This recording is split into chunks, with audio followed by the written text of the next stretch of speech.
Welcome to the ASOP Vehicle Retrieval System.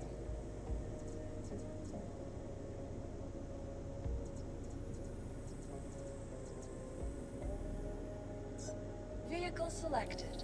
Stand by. Your vehicle has been delivered. Please visit us.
Welcome to the ASOP Vehicle Retrieval System. Your vehicle, please visit a...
Welcome to the ASOP Vehicle Retrieval System.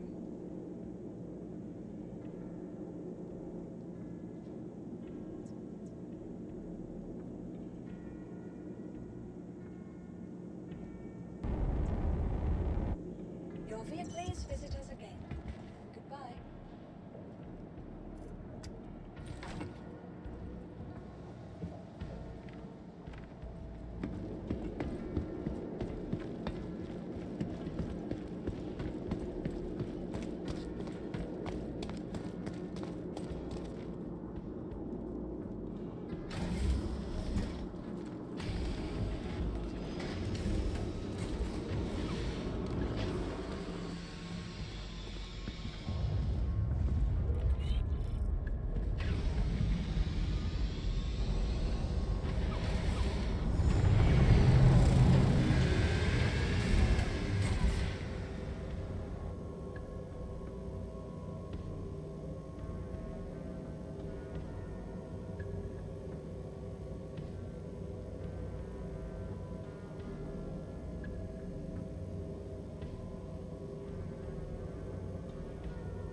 What's up, guys? Just paid $20 for a sandwich because like most Americans, I'm busy working all day and don't have time to go to the grocery store and buy all the ingredients to make my own sandwich every day and take it around with me. Like, you know, I guess people in the Trump administration and Kevin O'Leary think is so realistic that you can do this for 99 cents a day instead of having to grab lunch on the go. Pretty funny. But regardless, I'm here to talk about Tulsi Gabbard's resignation and what it represents. Now, I give Tulsi Gabbard some credit, I guess, for going out and not making it about politics and saying that this is about some personal family stuff. I'm not quite sure I believe that, or if I do at all, but that is what she's saying. So she wants to go out on good terms at least, perhaps strategic for her, but I'm not really sure anybody's buying that. But let me tell you what this represents. This is another big name of a principled politician, whether you agree with all of her stuff or not. She's principled, that was part of the MAGA coalition that is now out. Now, there are big names, obviously, that have left the Trump administration. Now Tulsi Gabbard is added to that list, Joe Kent, others. But I want to explain something that nobody else in the media is telling you. The morale in D.C. is so low that there's nothing I can really say to portray just how low it is. And if you look at the treatment of Thomas Massie and Marjorie Taylor Greene, you might get an idea. But let me just tell you, as far as a lot of these staffers are concerned on the Hill, and a lot of MAGA people that work in DC and really put a lot of faith in this administration, folks, their morale is so low, you have no idea. And the current culture in DC is you're either going to be a member of the Trump cult or you're going to shut your mouth. Because if you don't, you see how you get treated. You see how you get treated by the administration. The Trump administration, Trump himself attacks conservatives and his own base, his own supporters, the people that have suffered and struggled and fought the most with and for him. He treats them worse and attacks them more than he does Democrats and the deep state. So imagine you're in DC and that's the culture, and you know that's the culture. Imagine how that feels. And the remnants, the last remnants of the MAGA coalition that were principled, they're all gone. They're all leaving. And so morale continues to tank. But you're not going to hear this out of DC for the obvious reasons that I just expressed. Now, here's what I see in the future. This whole administration and whatever this new MAGA is, nobody really knows what it stands for or what is left of the original support. Whatever is left of MAGA is literally the original Never Trumpers and the donor class and the foreign and special interests. That's all that's left of MAGA. And so this is all so obvious now. Eventually, we're going to cross a threshold. My guess is either before or right after the midterms. We're going to cross a threshold where all the followers, the Trump cult members, they're all followers. They're not leaders. They can't think independently for themselves. And now they're admitting it, by the way. They don't stand on policy or anything. They don't stand on principle. They just do what Trump tells them. They're public about this now. They're admitting it. That's the definition of a cult. Eventually, since they are flip-floppers and they are followers, eventually this is going to become so obvious and it's going to cross a threshold that they'll all eventually sound like us anyway. They're usually 5 to 10 years behind us politically and philosophically, and eventually they'll catch up and realize it, but they might wait till after the midterms. I really don't even know how to express properly the betrayal that we've had from this administration. And I think the obvious examples are the treatment of Marjorie Taylor Greene, Thomas Massie, Tucker Carlson, the resignations of Joe Kent, Tulsi Gabbard, and then of course the original Trump base all feeling completely betrayed and left out in the dust. So honestly, I don't think there's ever been a bigger betrayal in American politics, not that I've seen. It's going to hit in the midterms, I believe. But on a larger note, look, this isn't about people flipping to Democrats. That's not what this is about. If people decide to go out and vote Democrat, that's just purely out of spite, to just shove it in the face of what has become of MAGA, the most cringy cult we've ever seen in American politics. It'll be a spite vote. I'm afraid that what Trump has done to the Republican Party, if you still believe in this, by the way, I think that Trump is going to end up being the greatest gift that the Democrats have ever had. There will be people, just because of this MAGA betrayal, that won't vote Republican for multiple election cycles, but definitely in the midterms. It could be so bad that you might even see a Texas Senate seat flip. You might even see Florida seats or even the governor's mansion flip. That's how bad this is. And they kind of want to live in this weird world where they're ignoring the results of the special elections, where the Democrats win every one, and they're focusing on where they've primaried principled conservatives like Thomas Massie and thinking that that's a victory because of the foreign lobby money. Eventually, this is going to all catch up. Eventually, it's going to all catch up. And it's going to become so unpopular that even the people that support Trump now are going to start to flip because it's going to be so obvious. So, hey, aside from that, God bless. Have a great weekend.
Fantastic work.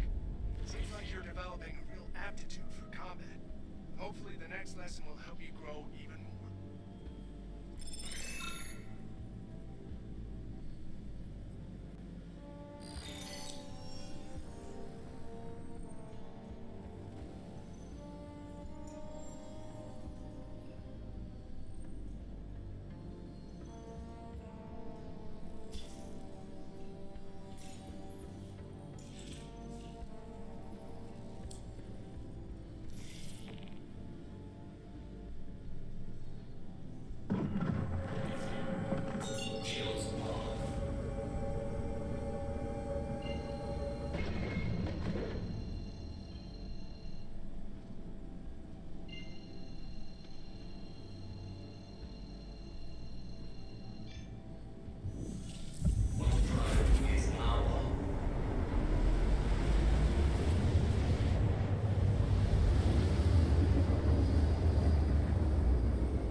Well, Stephen Colbert has been fired. Last night was the final episode of his show, Late Night with Stephen Colbert, which he took over from David Letterman back in 2015, and then drove it so far into the ground that instead of just firing him, CBS canceled the entire show because it was losing $40 to $50 million a year.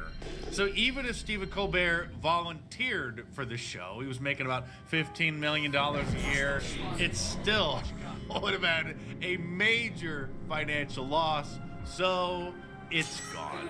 Those suffering from severe Trump derangement syndrome are blaming, of course, President Trump. And I guess indirectly it is his fault because Stephen Colbert and the entire show came down with Trump derangement syndrome, and instead of doing jokes, he did anti-Trump editorials every single night.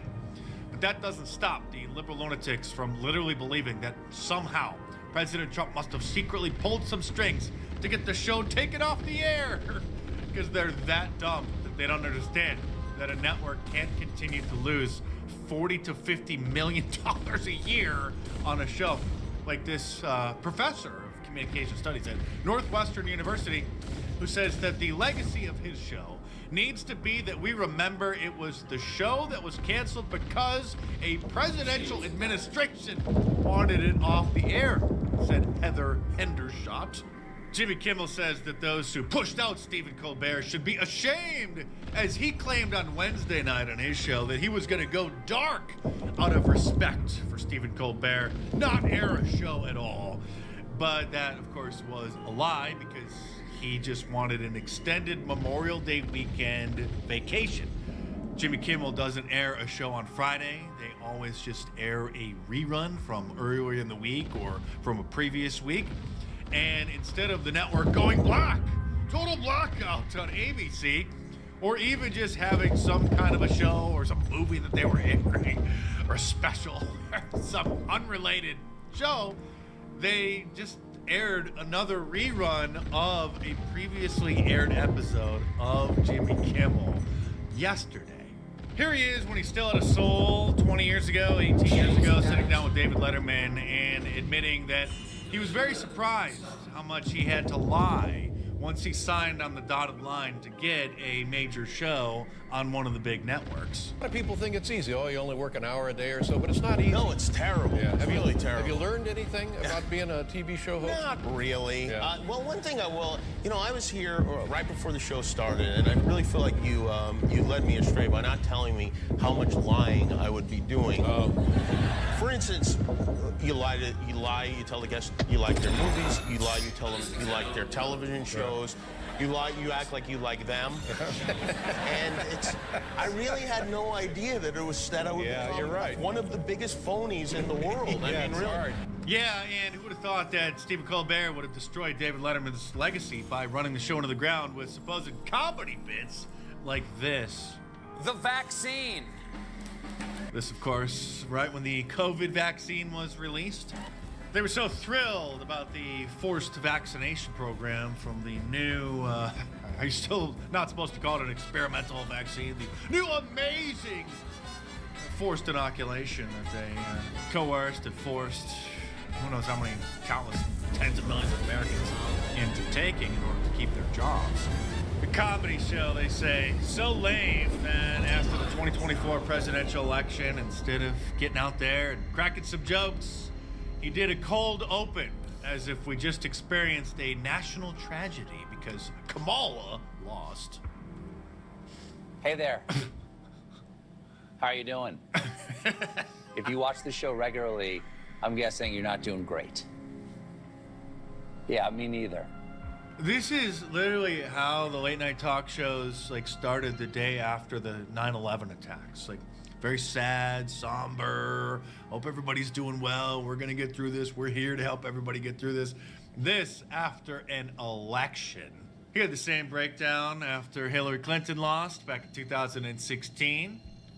Let me ask him, how's everybody doing right now? How you feeling? Fantastic. All right. Oh, those were the days. You know what? I'm glad. That's better than I thought. because you know, I am so glad to be with you tonight. I wouldn't want to be alone right now. Wouldn't want to be alone after his team lost an election. Aww. He did get a laugh out of me and many others once, however, in the Trump era when he accidentally made the most hilarious joke to ever air on his show when he said this. I know you guys are objective over there, that you just report the news as it is. Oh, I know. CNN makes a... I know Was that supposed to be a laugh line? I wasn't supposed to be, but I guess it is. I guess it is, because even his audience knows how insane the Clown News Network is.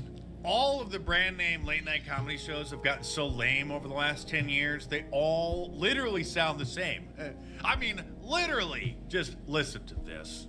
Here he is earlier this week talking about the release of the Trump phone, a cell phone that for some reason President Trump has released after a long delay after they initially announced it. I like to give good news when we can give good news, and I have some wonderful news for my MAGA viewers. The Trump golden cell phone has finally arrived after a 9-month delay. Now, the only Trump item more disappointing after a 9-month wait was Eric. You know, The highly anticipated Trump mobile phone finally began shipping this week, 9 months after it was supposed to be shipped. The last time anybody had to wait 9 months for something this bad with the word Trump on it was when Don Jr. was born,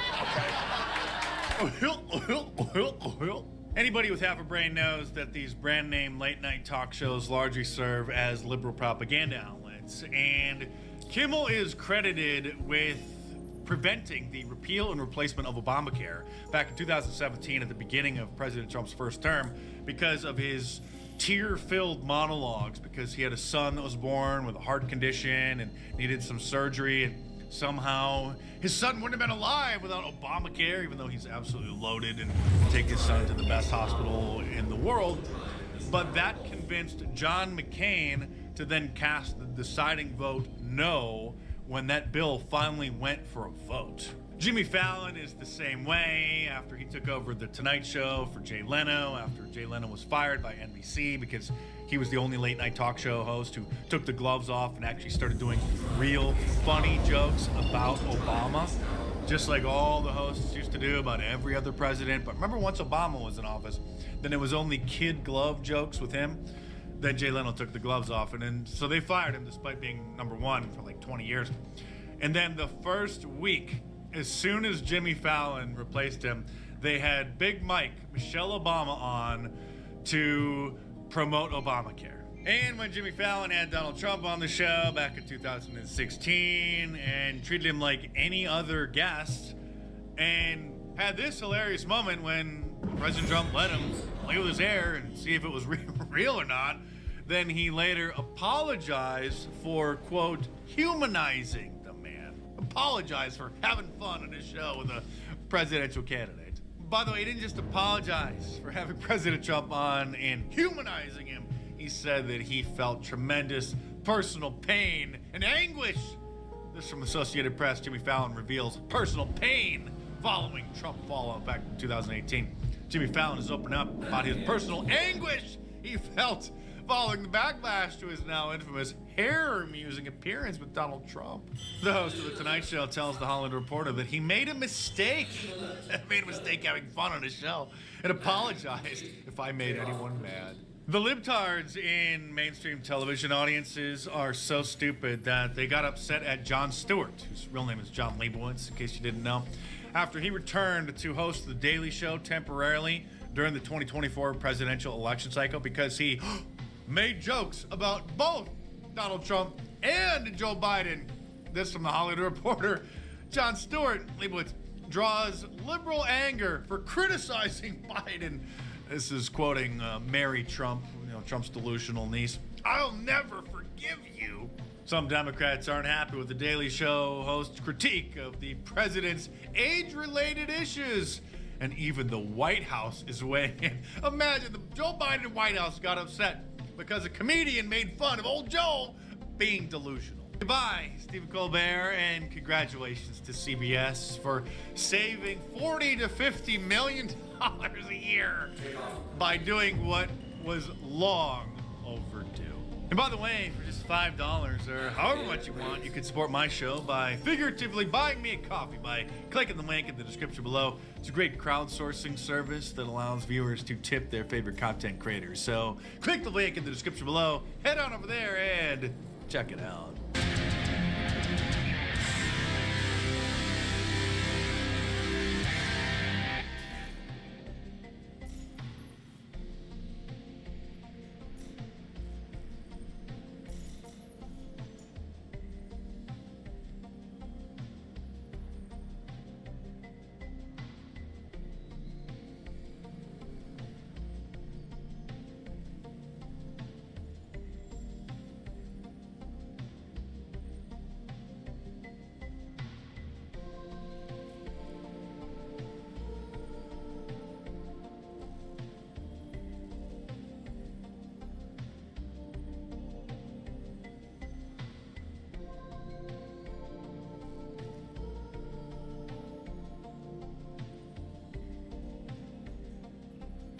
While Lupita Nyong'o is not the underlying problem with Chris Nolan's upcoming The Odyssey, she is the most visible part of how it expresses on screen, and therefore at the center of the controversy. The best thing any talent can do in a situation like that is remain quiet, let the work speak for itself, and then maybe address the situation at a later time, after the fact. Alas, Lupita addressed it right away and threw further fuel on the fire in the process, and indirectly Chris Nolan under the bus. Let's see what she said, and why it would have been better if she had kept quiet.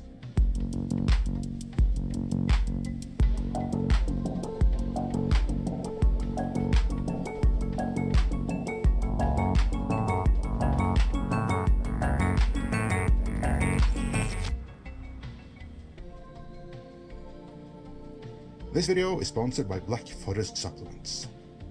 Before we get into what Lupita Nyong'o said specifically, let's briefly address what I said up front about her not being the underlying problem. As the first gut reaction of quite a few will be that she is. But no, I maintain that she isn't, because if indeed she had passed on the role, Nolan would simply have cast someone else equally inappropriate. Because, as we are about to get more examples of here, his intention was always to subvert the Odyssey, not to do the original epic justice. If that was his goal, he would not have used the 2017 Emily Wilson translation as the starting point for his script. And I use the term translation loosely here. Because as we saw in our previous video, hers is not so much a translation as it is a reinterpretation from a current year feminist perspective which stands outside and passes moral judgment on both Odysseus and ancient Greek culture at large. As such, the real underlying problem here is that Nolan isn't adapting Homer's The Odyssey so much as he is adapting Emily Wilson's current year deconstruction of it. Every other problem, up to and including the casting of Lupita Nyong'o, are derivative of that. And indeed, as we are about to see here, even Lupita confirmed that. But before we get into that, if you dump this brown powder into your coffee, then your body starts pumping out up to 80% more nitric oxide, the molecule that won the Nobel Peace Prize in medicine. This is Black Forest High Flavanol Cocoa. In 1998, 3 scientists won the Nobel Prize for discovering nitric oxide, the master switch for blood flow, energy, stamina, and performance below the belt. Here's the problem. By age 40, most people produce about half the nitric oxide they made at 20. By 60, just 15%.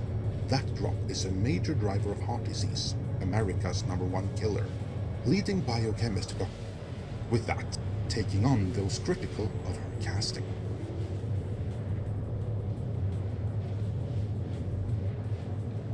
Lupita spoke out to Elle magazine, a publication whose readership of older women only has limited crossover with the movie-going audience.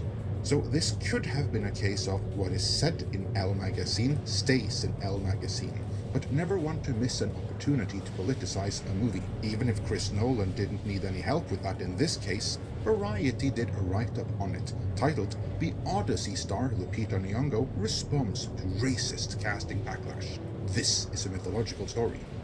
Spoiler alert, I guess, but this is what is going to be read by the Hollywood trade, and these are the talking points you're going to hear between now and the movie's release. So let's see what they have to say.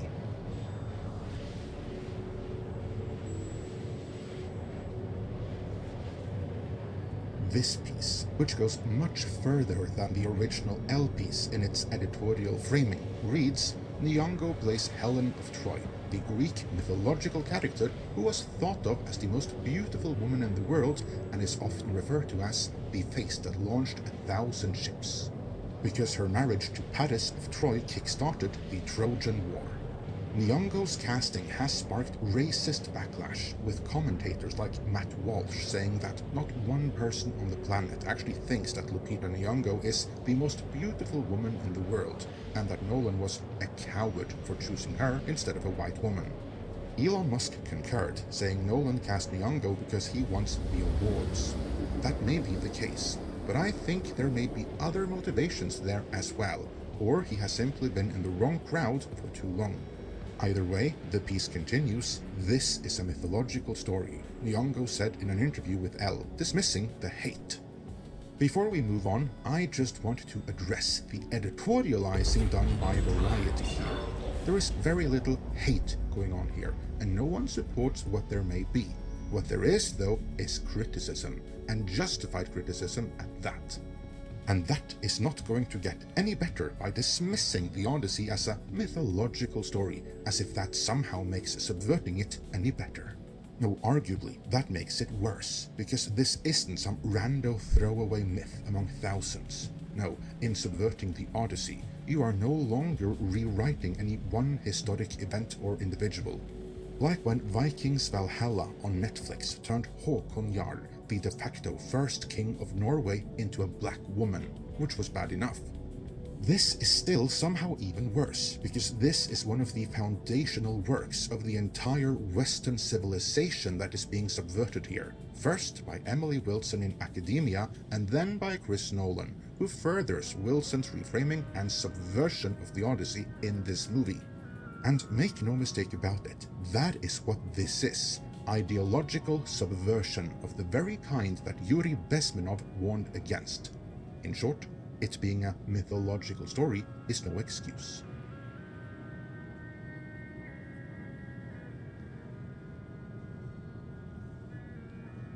Lupita's direct quote continues, I'm very supportive of Chris's intention with it and with the version of the story that he is telling. Our cast is representative of the world.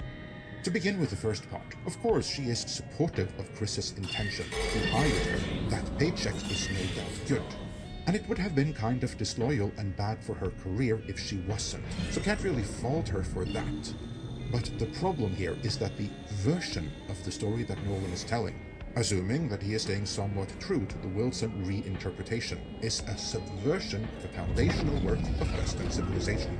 That last bit, about the cast being representative of the world, is a pure studio talking point, and I can't believe they're still using that crap.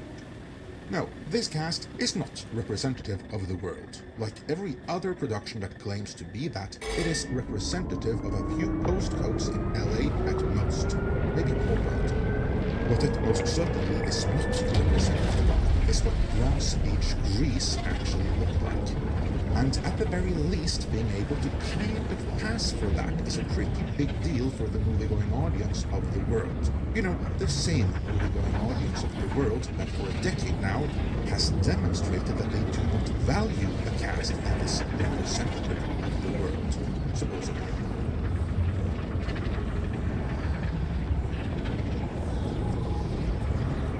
Nyong'o does say one wise thing though, which is, I'm not spending my time thinking about events. The criticism will exist whether I engage with it or not.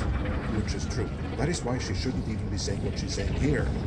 You see, the only correct answer in such a situation is to say that you look forward to the project coming out so everyone can judge it on its own merits.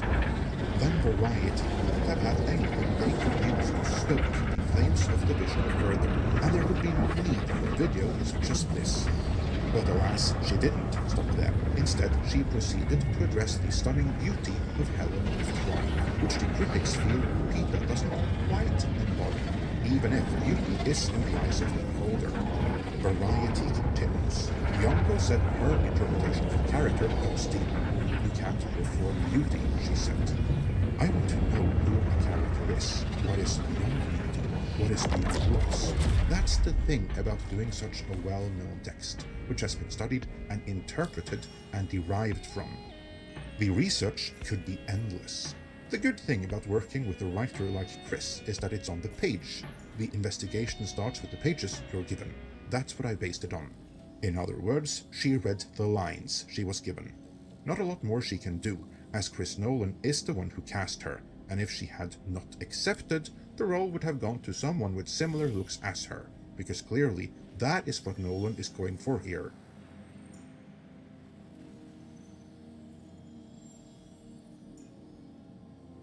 Variety must have wished that Lupita would have said something more inflammatory though, for they editorialize.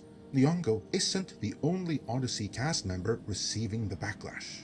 Travis Scott and Elliot Page, who play undisclosed roles, have also faced racist, transphobic remarks, respectively, but Nyong'o says the cast's diversity is a strength. She might have meant that, but at no point did she use those exact words. Variety low-key put that in her mouth. Because while the mantra, diversity is a strength, is popular among politicians and activists alike, the veracity of it is somewhat limited. What Lupita did say, though, was, it's quite something to be part of the Odyssey, because it is so grand. It spans worlds. So that's why the cast is what it is. We're occupying the epic narrative of our time. And that right there is really the problem, because the Odyssey is not the epic narrative of our time. No, it is the epic narrative of a bygone world and a bygone civilization that built the foundations for ours. If Nolan has changed it to become the epic narrative of our time, then that is a testament to how incredibly badly he has botched this. As against the breadth of human history, our civilization and our time is a blip and an anomaly. So make no mistake about it, it is Chris Nolan and Emily Wilson that are the problem here, and Lupita Nyong'o, in a roundabout way, confirms that as well.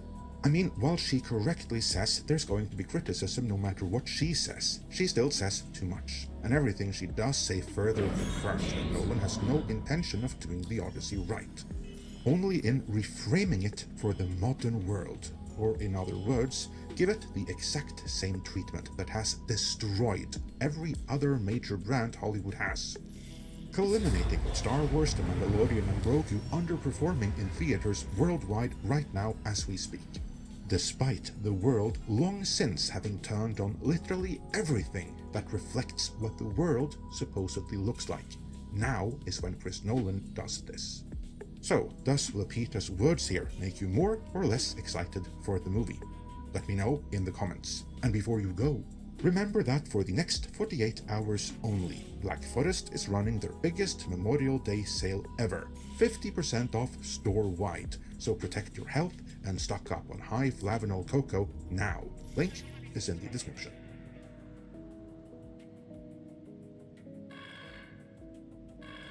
Welcome to Atomic Space Industries. Enjoy the ride. System check. Weapons system is on.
out of the movie, and you're like, that's it? Yeah. And I said, well, yeah, that's the end of the episode.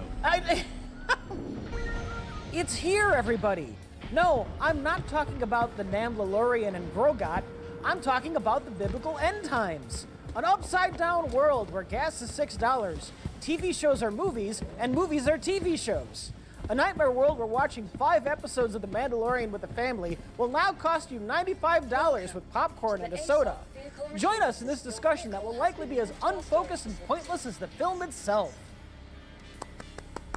This is the first time Rich has ever written an introduction for a half in the back discussion. Yeah, He did well. He did well. I wrote my own, but yours is superior. Really? Yes, I didn't know what you would come up with, so I wrote something, but I wasn't as inspired. Yeah. So that was very good, Rich. Thank you. Thank you. I'm proud of myself. Speaking of uninspired. I want to know what brought this into existence. Well, that was, I mean, it seems obvious to me.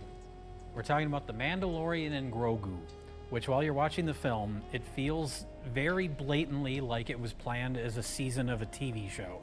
Like Season 4 of You Mandalorian. can feel where every episode begins and ends. Yes. And so at some point in the putting that together, either pre-production or something, they said, let's put it in theaters. And my question is why? Wait, this wasn't made entirely by an AI? That's my secret theory, is that this was an experiment. It was. I know you got that look, like oh. I'm actually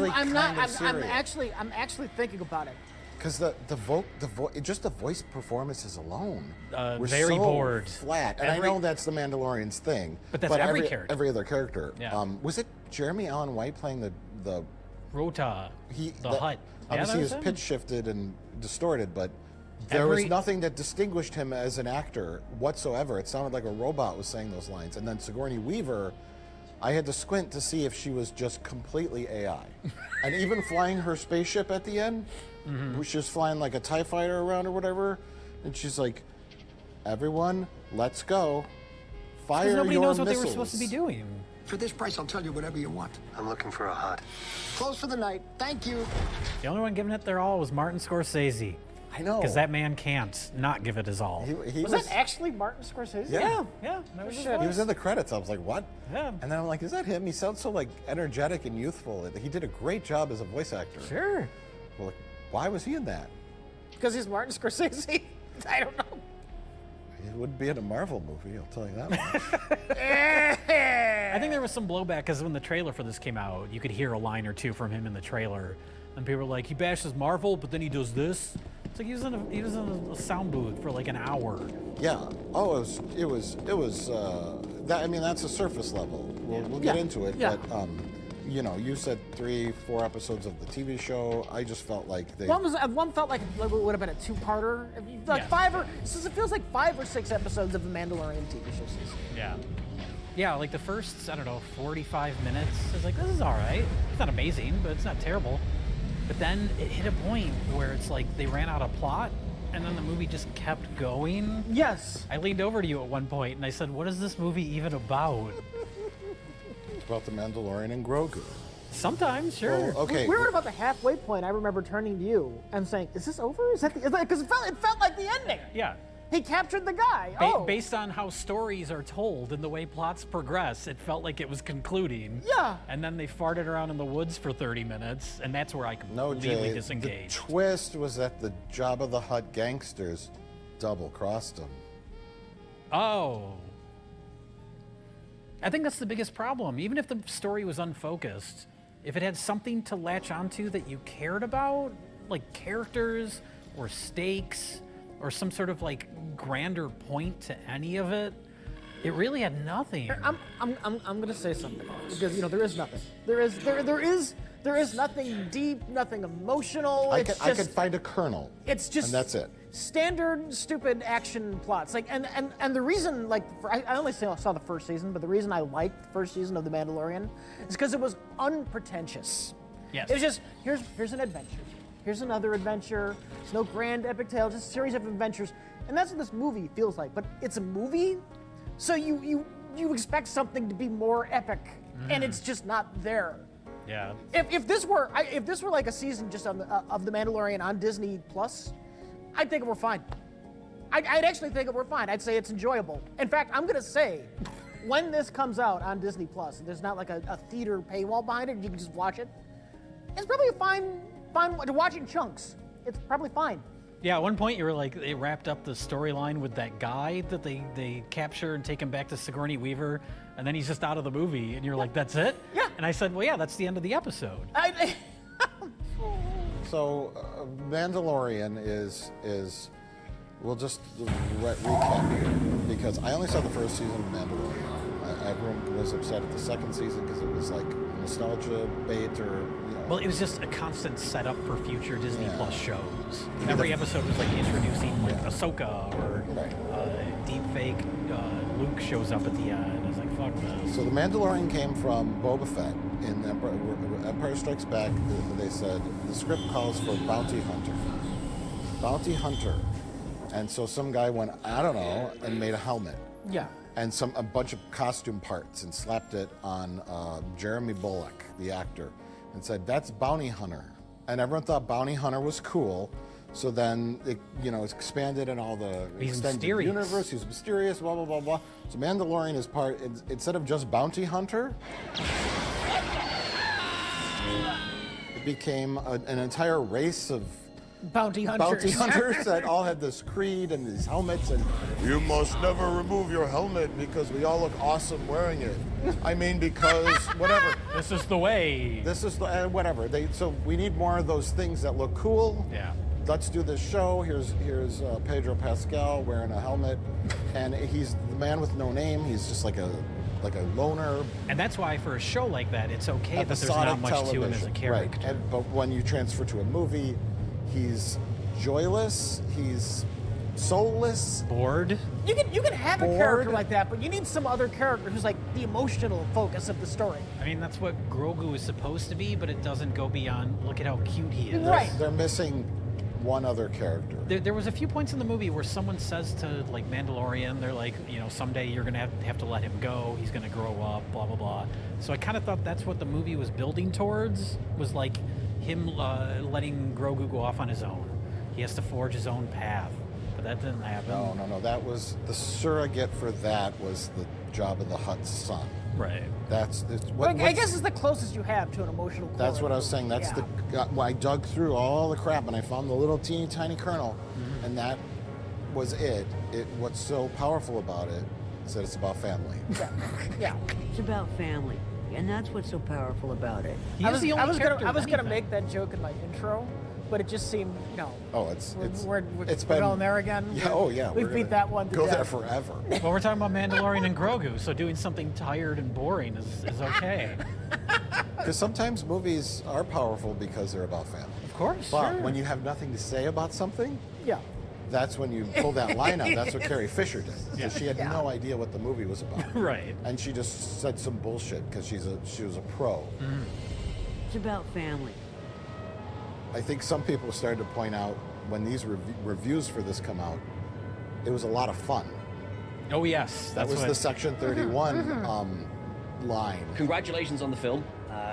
I've seen it. It's so much fun. It is very fun. It is very fun for me, but I'll be honest, Star Trek's kind of hit or miss with me, but this was awesome. I had a lot of fun with this. This was great. But when reviewers want to be praiseful and keep getting invited back to screenings or but there's influencers nothing else to say about the film. First off, let me say the movie was a lot of fun. A lot of action. The Mandalorian and Grogu is a very safe but very fun movie. I slightly loved this movie. Were you content with where they kind of landed on this? Yeah. By fun, I mean things happened in the film. And boy, oh boy, is that little Grogu cute. It's true. Have I said the movie was a lot of fun? And really, that's all there is. Do either of you know anything about Dave Filoni? No. Because he co-wrote this movie with Jon Favreau. I don't know anything about Dave Filoni. I think the only Star Wars stuff I've seen is stuff that he had nothing to do with. I guess maybe he worked on The Mandalorian. I think he did a lot of the animated stuff. He did animated stuff, which I've never seen. But he co-wrote this movie, and I'm just wondering, what does he love about Star Wars? Is it just creatures? Because that's this movie. Every 5 minutes, there's a new fucking goblin shows up. I've heard his material referred to as Filoni baloney. Okay. I think he might fit into the Star Wars porn categories. First of all, on that topic,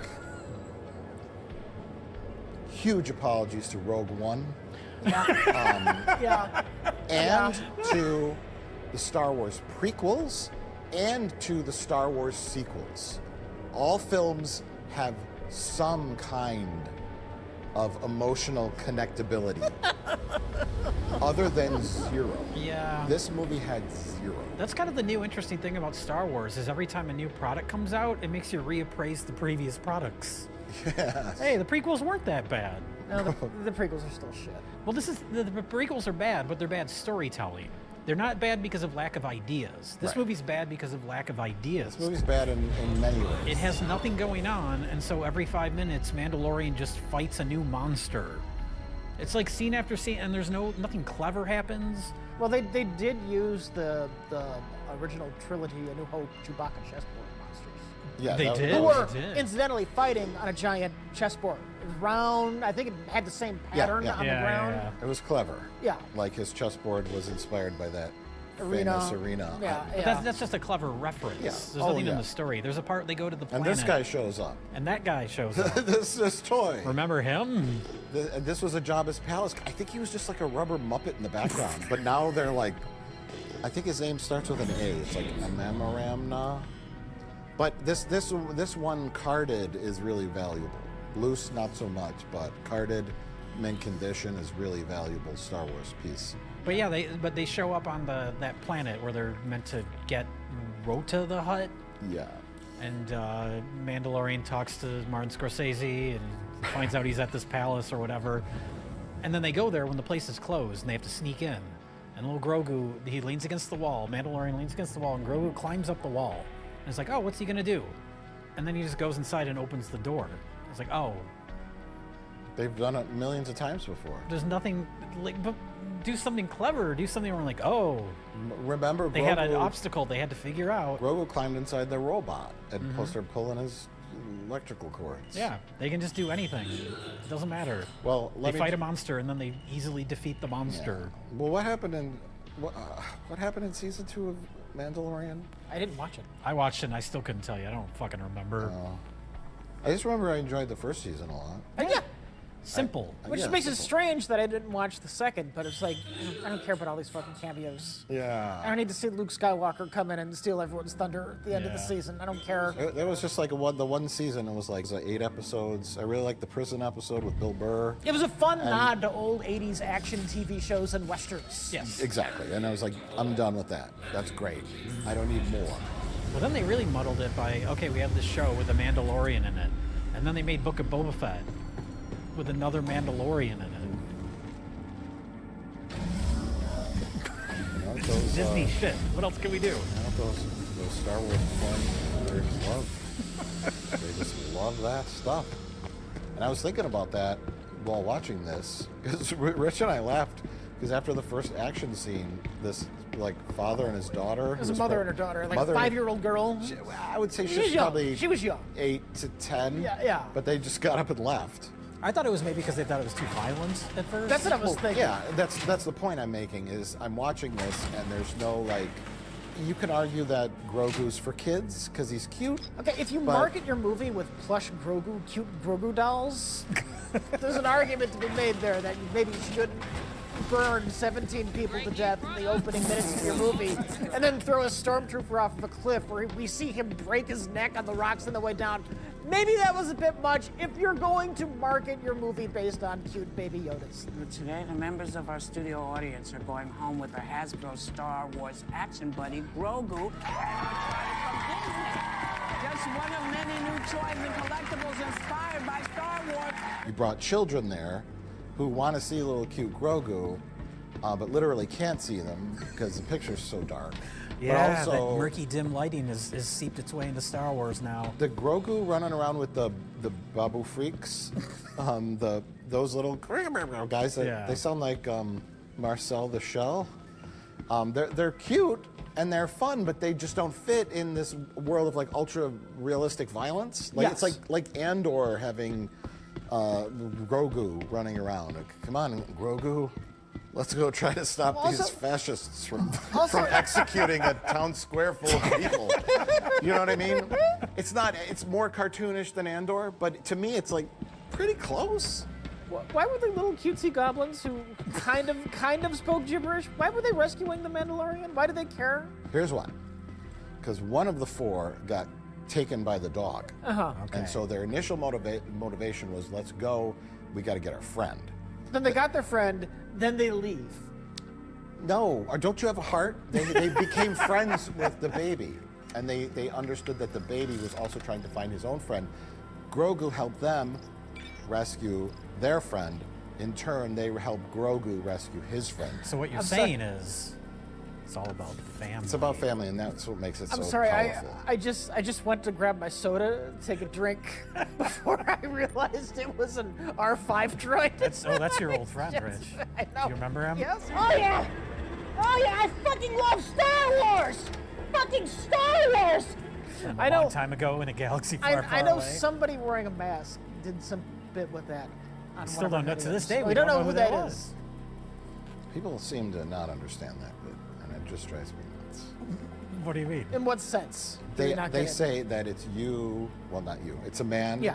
wearing a Darth Vader mask jerking off an R5D4 Uh-huh. droid, right? No, it is a stand-in for his actual It penis. is his actual penis because it looks like a penis. It has a penis head. So it's a penis. And that the man loves Star Wars so much, his own appendage It is takes the place of the R5 is this droid. somehow, whether or not he had it surgically changed, or it just happened to look like that. That's is, what's I so saw it more as powerful a, about it. I saw it more as a metaphor for being his penis. okay. But Yes. Maybe he was simulating. yes. Yes. Oh yeah! Oh yeah! I fucking love Star Wars! And that's what's so powerful about it.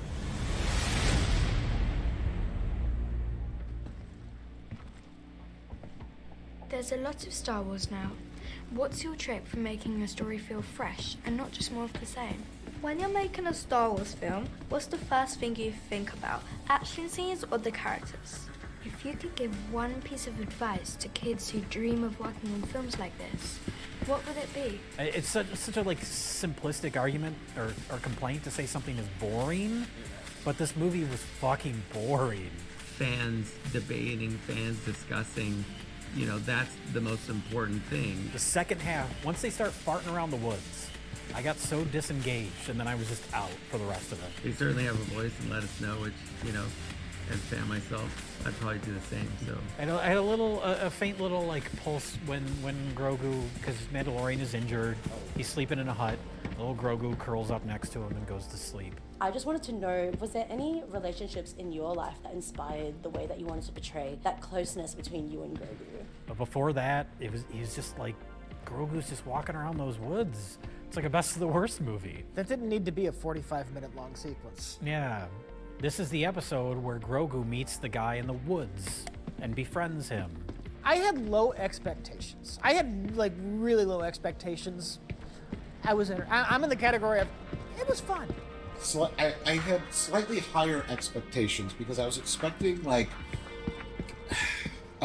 to be at least sort of like loud or entertained. Just a fun adventure story is kind of the vibe I was getting. We saw Solo, a Star Wars story.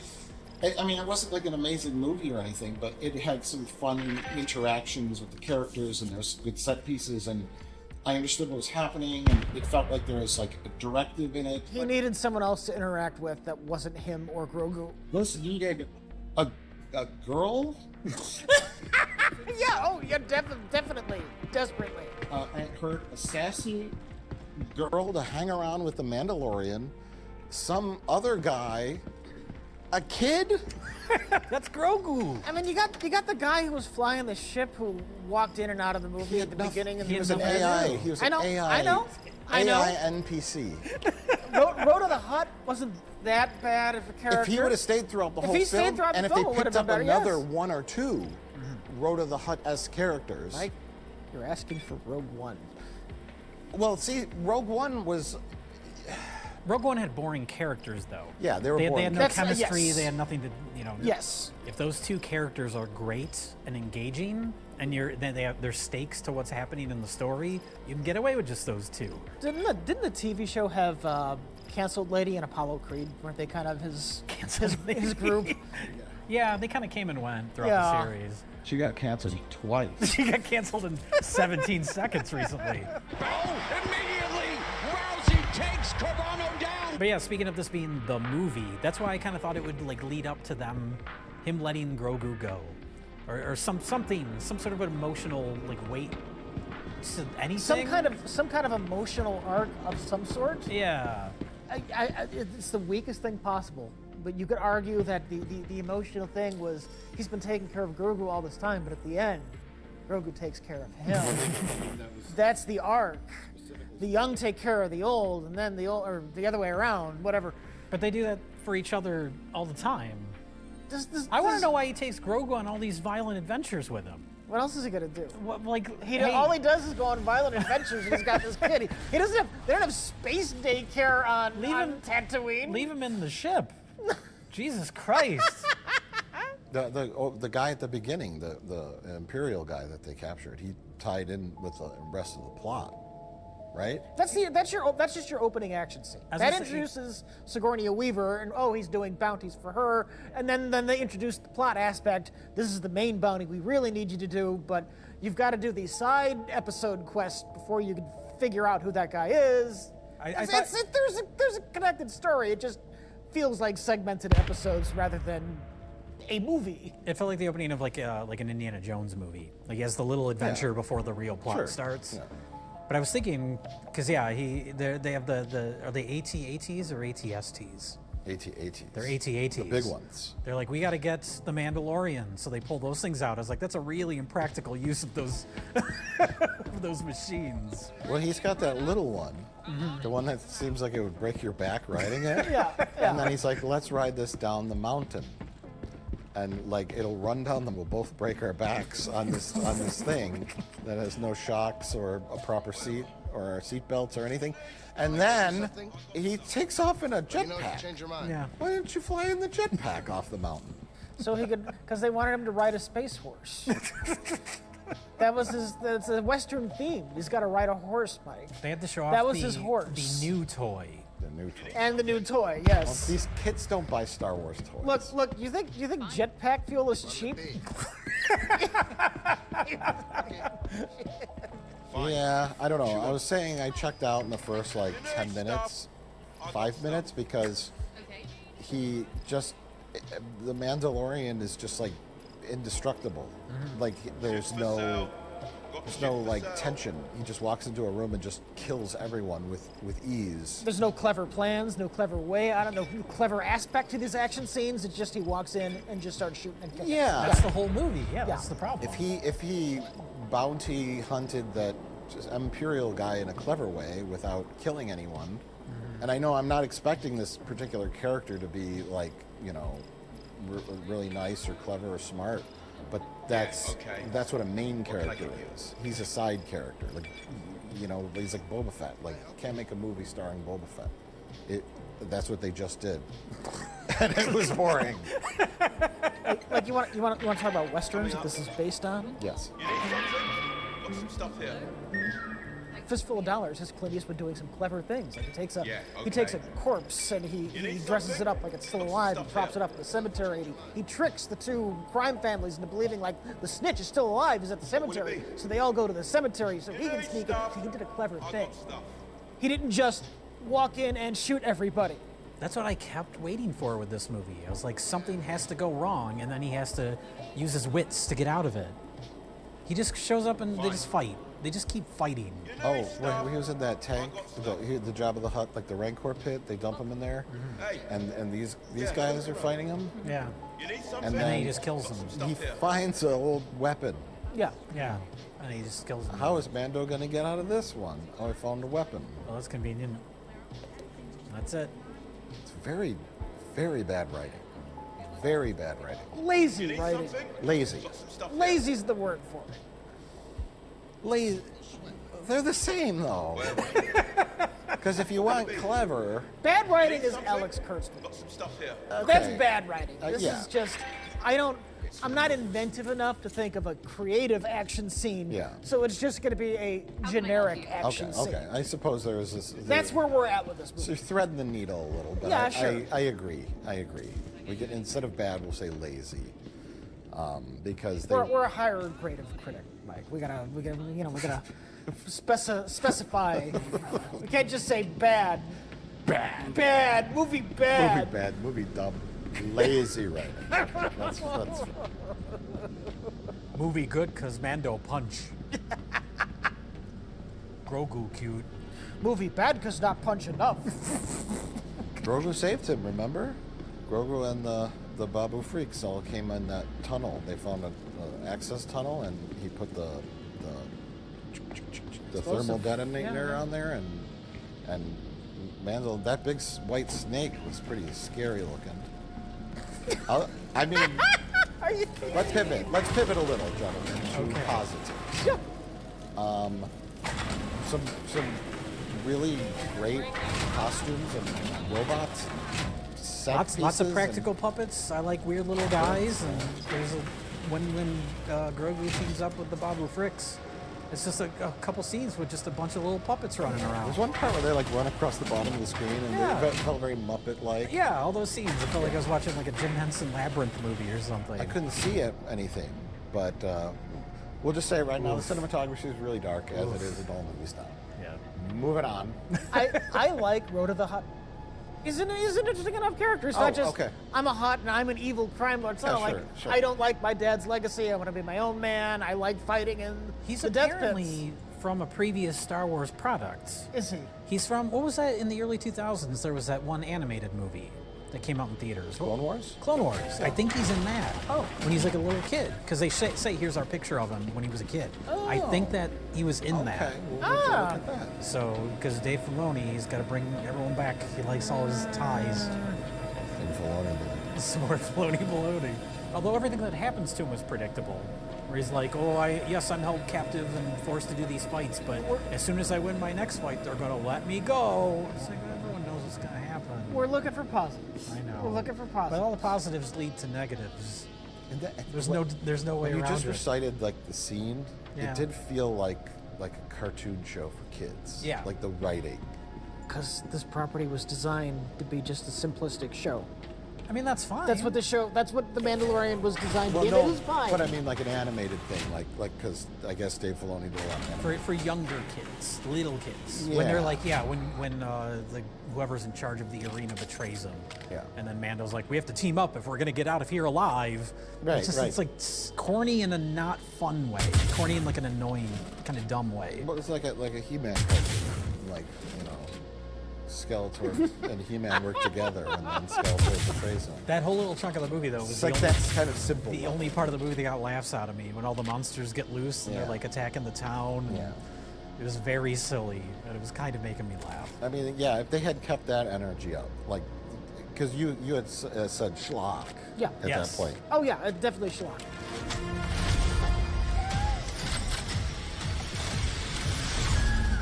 I was going to add positives. I liked the score. It was very different for a Star Wars film. The inclusion of like the electronic music. He's landing on that planet looking for Road to the Hut. I felt like I was watching like a big budget version of like Manborg. So I was okay with that.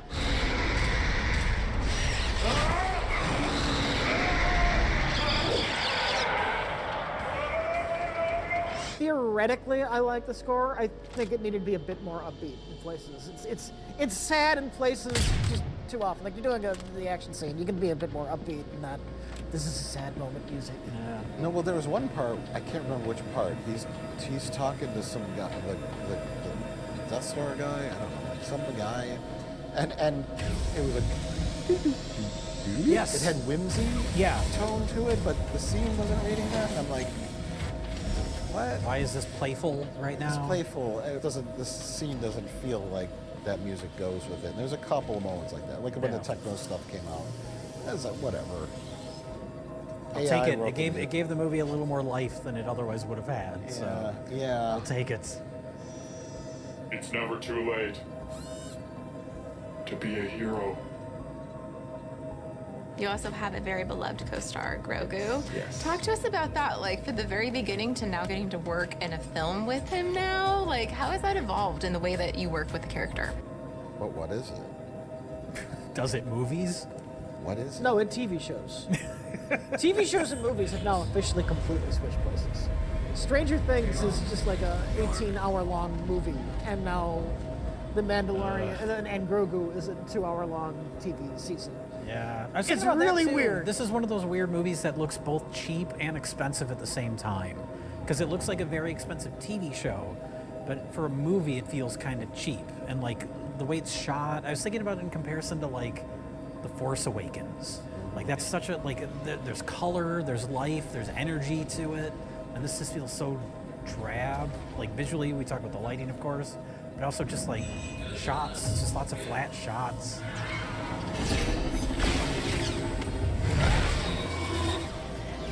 Grogu, I need you to go to the control panel.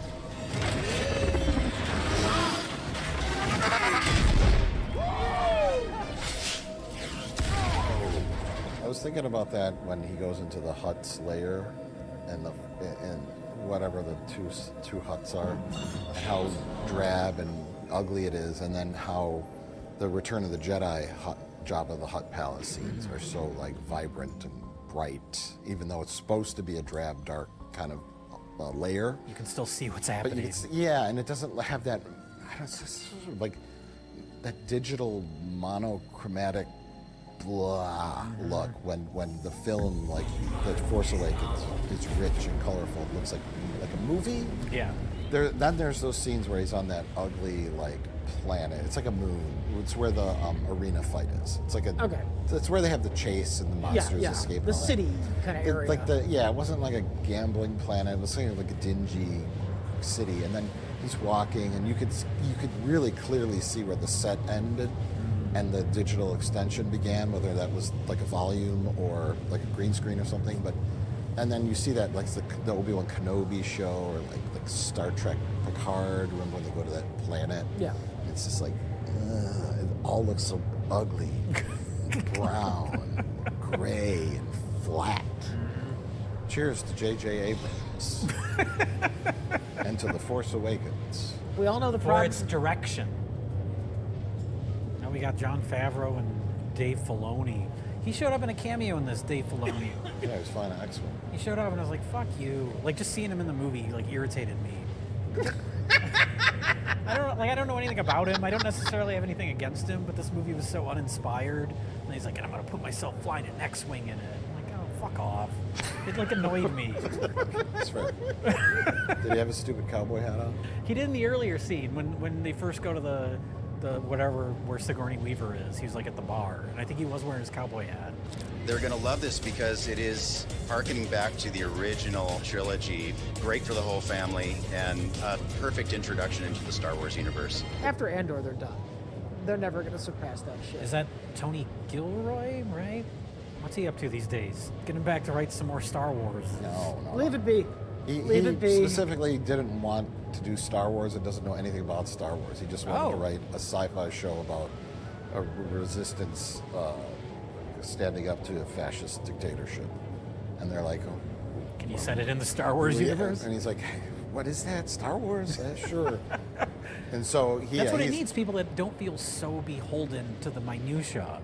Just like come up with good characters and make a good story. What you don't need are lifelong Star Wars fans, men in their 50s who wear cowboy hats and love Star Wars so much that they make their own fan films. You need outsiders to come in and take material and make something out of it under the guidance of someone who might be able to say, yeah, that works, but do this. And that's what you need. So I'd like to look on the hopeful side and think that maybe people will recognize that it's missing something. It's I missing think heart. people have. Yeah. Like people don't seem to be terribly excited about this movie. Yeah. I think it's predicted to not do great at the box office. I think with any Star Wars product, you can expect just psychotic reactions Wow. In general, Yeah. people are weird about this franchise. Like positive psychotic like reactions? psychotic extremes one way or the other. Sure. This is the best thing. No, it's the worst thing. Yeah, everything. of course, yeah. We're going to be called Disney shills because you said you thought it was okay. I'm on the. I am going on the record. When this is out of theaters and it's just on as a normal thing on Disney Plus, it's okay to watch in chunks. What do you get out of it? Nothing. I'm just saying. It's like eating popcorn. It's fine. It's not offensive. This is not offensive to me, but it's not especially great. It's not especially good. It's not especially clever. Then why bother? Yeah. I mean, if you have nothing better to do, it's not what I'm saying is it's not miserable. Sure. This is not miserable. It's nothing but like Mandalorian walking in and like shooting people and Oh, sure. punching, and then so I. If you like just generic action stuff, But that's the thing. Very, very generic. That's the thing is I like action movies. Who doesn't? But you need more. This is not a good action movie either. Like the action is really just sort of phoned in. Like when he's fighting these guys in the water. Yeah. I couldn't tell what was happening. He's Oh, like, that scene needed to just end quick. Yeah, and then even like the big set piece, which I thought was the most interesting, was when those gigantic robots came alive. Oh yeah. And they almost had like a stop motion quality to them. Like deliberately. Yeah. Like and they tried to make it look like Right. stop motion. This is the actual stop motion models from Tippett. This is They reminded me of the RoboCop 2. Oh, yeah. The RoboCop 2. Yeah.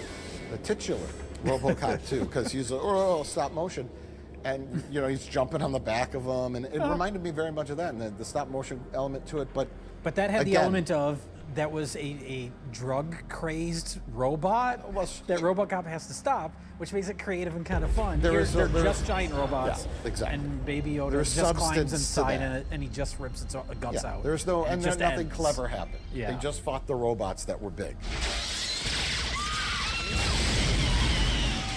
This could look bad for OCP, Johnson. Scramble the best spin team we have.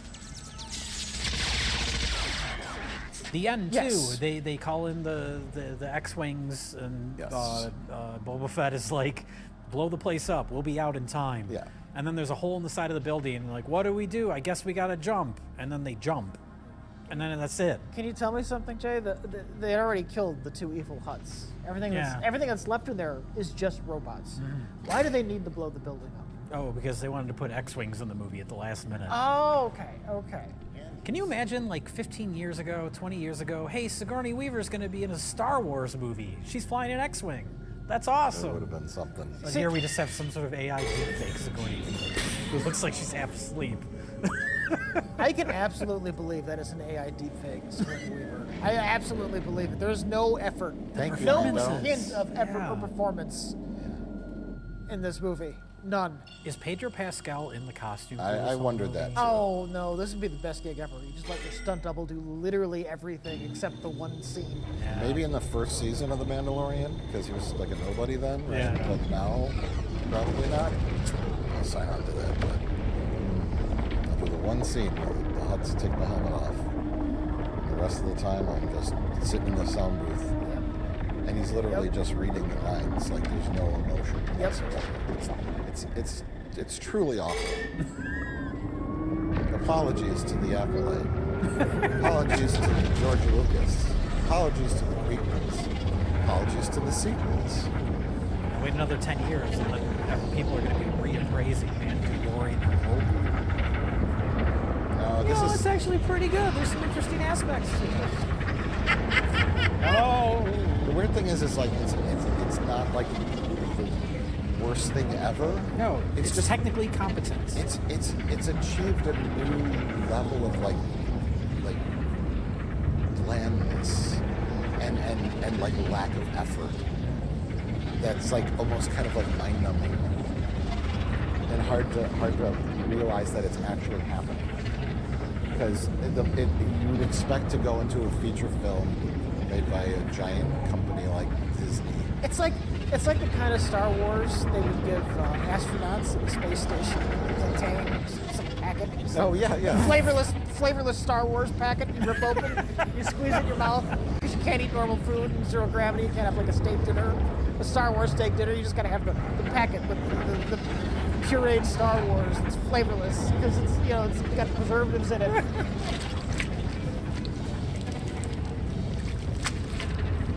But the goal is to get the younger ones hooked. That's what they tried to do, and I think that's why they put this in theaters. It's like, wow, we haven't had a Star Wars movie in theaters in a while. Little kids like Baby Grogu, and Mandalorian is like the only thing we've done as far as streaming shows that is kind of like gone beyond our like streaming audience. So maybe we'll hook people back in with that. Which is why it seems strange to me when you say this is meant to appeal to the young people. Because to me, this movie feels like it was made to appeal to 50-year-old dudes like us, who grew up with like episodes of Knight Rider. This is 5 Knight Rider episodes stitched together. No, there's no character development. You've got the main character and the sidekick.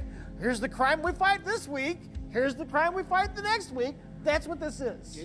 Kids do not like Star Wars. Yes. They don't give a fuck about Star Wars. And that's who Disney wanted when they bought Star Wars, when they bought Lucasfilm. That's who they were trying to, okay, we're going to reach the younger audience. And it just hasn't happened. A smart thing to try to do, to kind of rebrand it from the beginning and start over. But that's what they need to do now. They need to just stop everything. Just a hard reset. Stop. Wait 5 years. Let the anticipation build and start something. It's already been 7, right? Well, but they've had TV shows. I mean, just it's nothing at all. Hard stop. That's what we say they needed to do 10 with years. Marvel too. After Endgame, take a few years off. But they can't do that. They can't turn the money faucet on. They can't. The shareholders would not approve. Corporate board members would say no. Keep making products. They don't kill the goose that lays the golden eggs, but they do shove like a vacuum up its asshole. They just keep trying to suck out as much as they can, and they won't let that poor goose rest for a minute. No. Even if in the long run, the goose egg would be golden and perfect. Yeah, have time to form, develop. Yes. You know the theory of delayed gratification. Do you know it? I think I know what you mean. You wait and you will appreciate it more. Well, with children, they say you can have a piece of candy now, or if you wait 2 hours, you can have 10 pieces of candy. The kids that say, give me the candy now, tend to be dumber than the ones that say, you know what, I'm going to wait. Because in 2 hours, I'm going to get 10 pieces of candy. Yeah. And that's smarter. And then the dumber kids eat the candy. Disney's the I want the candy now. If they wait 10 years and start the new Jedi Order, whatever, you know. Yeah. The Return of the Sith. That's a movie? Revenge of the Sith? Star Wars. I remember Star Wars. Yeah. I haven't seen Star Wars in a while now. Well, that's why I think Force Awakens, when it came out, there hadn't been a Star Wars movie in so long that it was like, oh, time has passed where I missed this. And that movie was a gigantic hit. It was very warm and comforting and nostalgic, and then it set the stage perfectly for some other adventure. If only Disney had some other major IPs they could just, have going on while these other IPs rest in the background for a bit. Sure. If only they had that. That would be such an advantage for them. This is the way.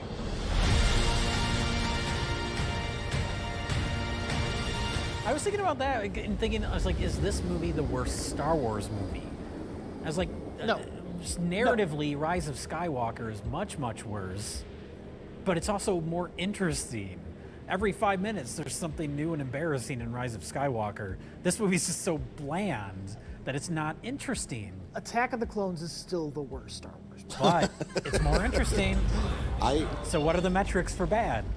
I don't know. This is like what we talk about on Best of the Worst all the time. Okay, you know what this is? This is the blandest Star Wars movie. Rich wants us to be more mindful of the words we use in our discussions. So people take everything literally. That's true. Yes, yeah. Well, what about there's the Solo movie? No one quite remembers that one. You liked that. Yeah, that one's You both that liked one's that. good. No, I'm just listing them. I'm trying to think in terms of like That was the and Rogue One were the only two like non-trilogy features, right? We're cutting out TV shows. It's cutting out TV shows. I'm just thinking feature films. When it comes to that, yeah, I might say this is the worst. Okay. Because I felt nothing. I felt literally nothing watching it. Yeah. I felt something. You weren't even invested enough to get angry at it, like a prequel. Yeah. I felt. Yes. Not be like, oh, why are they doing this? Like, this is stupid. Well, I understand what's happening through this whole movie. I just don't care. Yeah. It has that quality. Which is yeah. almost worse in a lot of ways. At least with like Rise of the Skywalker, it was just like, bizarre, and there's the Emperor, and I kind of wanted to see like what happens with Rey and Kylo Ren, like how does this all end? And it's interesting, and you know, you've been with those characters, and they speak with more than a monotone delivery of dialogue. Rey has some passion and energy to her. Kylo Ren is mad all the time. Blow that piece of junk out of the sky! There's some gusto there. Mandalorian is like, I'm here to do a job, and I'm doing my job. Yeah. Flatline. Yeah. No, don't care one bit about him. Solo, same thing, like enjoyable and blah blah blah. And then Rogue One, also not a great movie, but those characters are doing something. They're trying to accomplish something, and we understand their goal. And it's more than just a job. Yeah. That is optional. Right? Because it's not like Mando. We start with Mandalorian, and we see Mando has a family. He has to provide for his family. Whatever. This is cliche. They've kidnapped Mando's wife. This job is personal. Stock, I get it. Bland, sure. Boilerplate, whatever. Motivation. Mando goes and does a job. He captures an Imperial guy, and he gets a bunch of coins. Thanks. I'll be back for my next job. Oh no, they've kidnapped your family, Mando. This job is personal. It's about family, and that's what's so powerful about it. Just give me that. Because this is designed to be a late 70s, early 70s action TV show where they make 58 episodes every damn year, and it's just a different crime every week. The heroes are static, they don't change. And they got a sidekick, they got a catchphrase. This is the way. Yeah. I was gonna say, speaking of catchphrases, it's like dialogue. No memorable dialogue even in this movie. No funny lines or anything. It totally feels like an AI wrote this. Jabba the Hutt has nephews and nieces, and the Mandalorian must first stop a Imperial guy. And it could be a thing where they made the whole movie with AI, and if the movie was like a gigantic hit and everybody loved it, then they would come out and say, hey, you know what? We made that with AI. You didn't even notice, and you loved it. Yeah. But now that it was made with AI and nobody cares and nobody likes it, they're just going to keep that to themselves. Yeah. That was the plan. Nobody seemed like they were excited. Nobody was having a good time. No lightsabers, no music. Like, I don't know. Blah. At no point did the Mandalorian Grogu even attempt to push these characters forward or evolve them.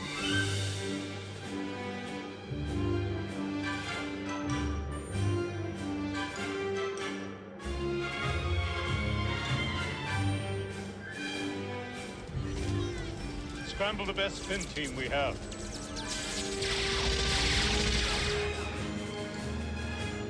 Bye.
Hello, it's Scott Manley here, and after a couple of delays, we've finally seen the first flight of Starship V3, an upgraded design with all sorts of new features. We weren't sure exactly how it would perform, but many Starship watchers predicted that this whole thing would end in a bang, and of course, well, that's what we were expecting.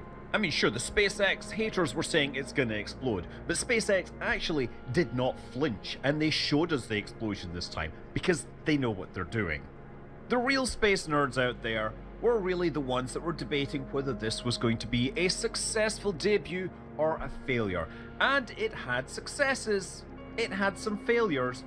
Overall, it's the most successful debut of a new version of Starship, but it has yet to complete all the requirements to proceed to a fully orbital launch. And we will get to that, but let's just rewind a little. This is Starship Super Heavy V3. What does that mean? Well, it's about 5 foot taller, it has about 500 extra tons of propellant on board. The new Raptor V3 engines are a bit more powerful. We have a new integrated hot staging system.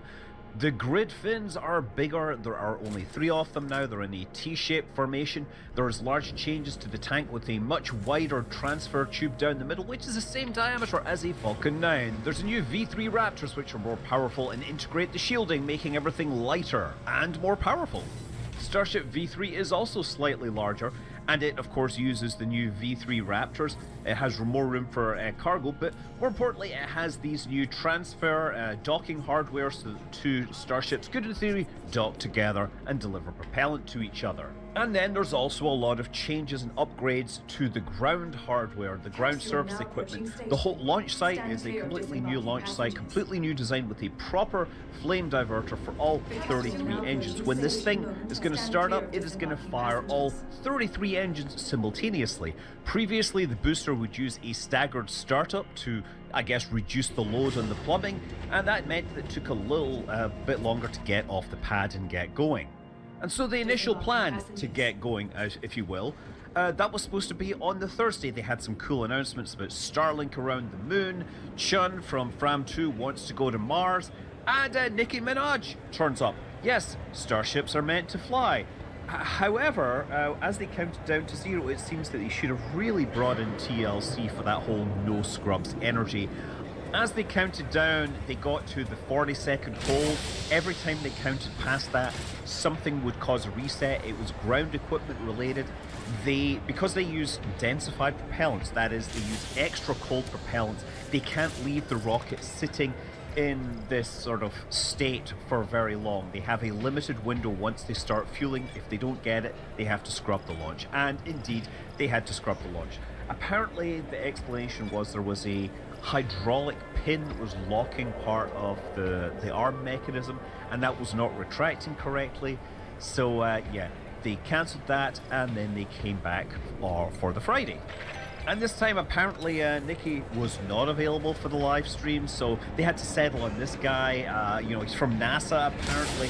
He was supposedly flying around in his F5 carrying the Deputy Administrator of NASA as well, who's been sworn in just a couple of days ago. So that was a hell of an interesting way to start a new job. But look, yeah, you're not interested in this. Let's get to the launch. But first, a word from the sponsors. Last year, I went full-time with this crazy professional content creator thing, which let me go on my trip to see Artemis 2 in person. It let me make better, more polished content, but in the US, it also means I'm now 100% responsible for my own healthcare. No more subsidized company plan, just me, the open market, and a content schedule that doesn't really allow for wasting entire afternoons hunting for doctors. And this is important stuff. I'm at the age where I want to make sure I stay on top of my health, and I know I shouldn't be putting off doctor's visits, whether it be for scheduled preventative. I had to switch. Okay, so I want to put Flight 11 on the left and Flight 12 on the right, because remember I said that there is a difference in the way this starts up. The old V2 system, because of the plumbing, they had to slowly turn on those engines to be careful to the rocket, to make sure they didn't pull too much propellant too quickly. Whereas the new V3, they can go from 0 to 8,000 tons of thrust much more quickly. So watch, this thing on the right basically starts moving right away. They've just turned it on, put it in high gear, and it is starting to move away. Whereas the one on the left, yes, it's slowly starting to rise. Now, there's other changes. The new launch site also had the ability to hold down the booster and then let it release much more quickly. So it leaves the pad with much more urgency. So the launch time was about 3:30, which is slightly earlier than I think we've seen, also because it's in the middle of summer. The sun was definitely higher. I think the color in the cameras was a whole lot better, which is, you know, it's a nice improvement. From this Starship viewpoint, you can see the new catch lugs right on the bottom right of the image here. It also, the new design, because of the extra thrust, it's going to hit max Q a little bit earlier. Based on the numbers that I'm seeing in the telemetry, it's accelerating at about 1.6 G. Those V3 Raptors, initially they are performing excellently. All of them are firing, all of them lit in sequence, and yeah, it's moving through the air, driven by more thrust than any rocket in history, more than the V2. So anyway, next, of course, we're getting ready to go towards stage separation, and there's some changes here. One of the things they're going to do is they're going to light the three vacuum engines, and then they're going to light one of the sea level engines, and that's supposed to produce some deflection thrust, which will help them flip the booster. But before they get to that point, this is where we actually see the first engine failure of a V3 Raptor.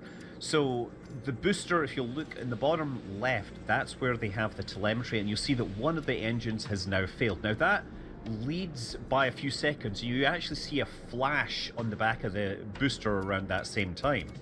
But just keep in mind that telemetry is leading the imagery by about 4 seconds. So when you see something happen on the telemetry, look a few seconds later and you'll see the same event on the booster. But for now, having a single Raptor fail this far into the launch is not a big deal. They have plenty of redundancy. They've already burned a lot of propellant.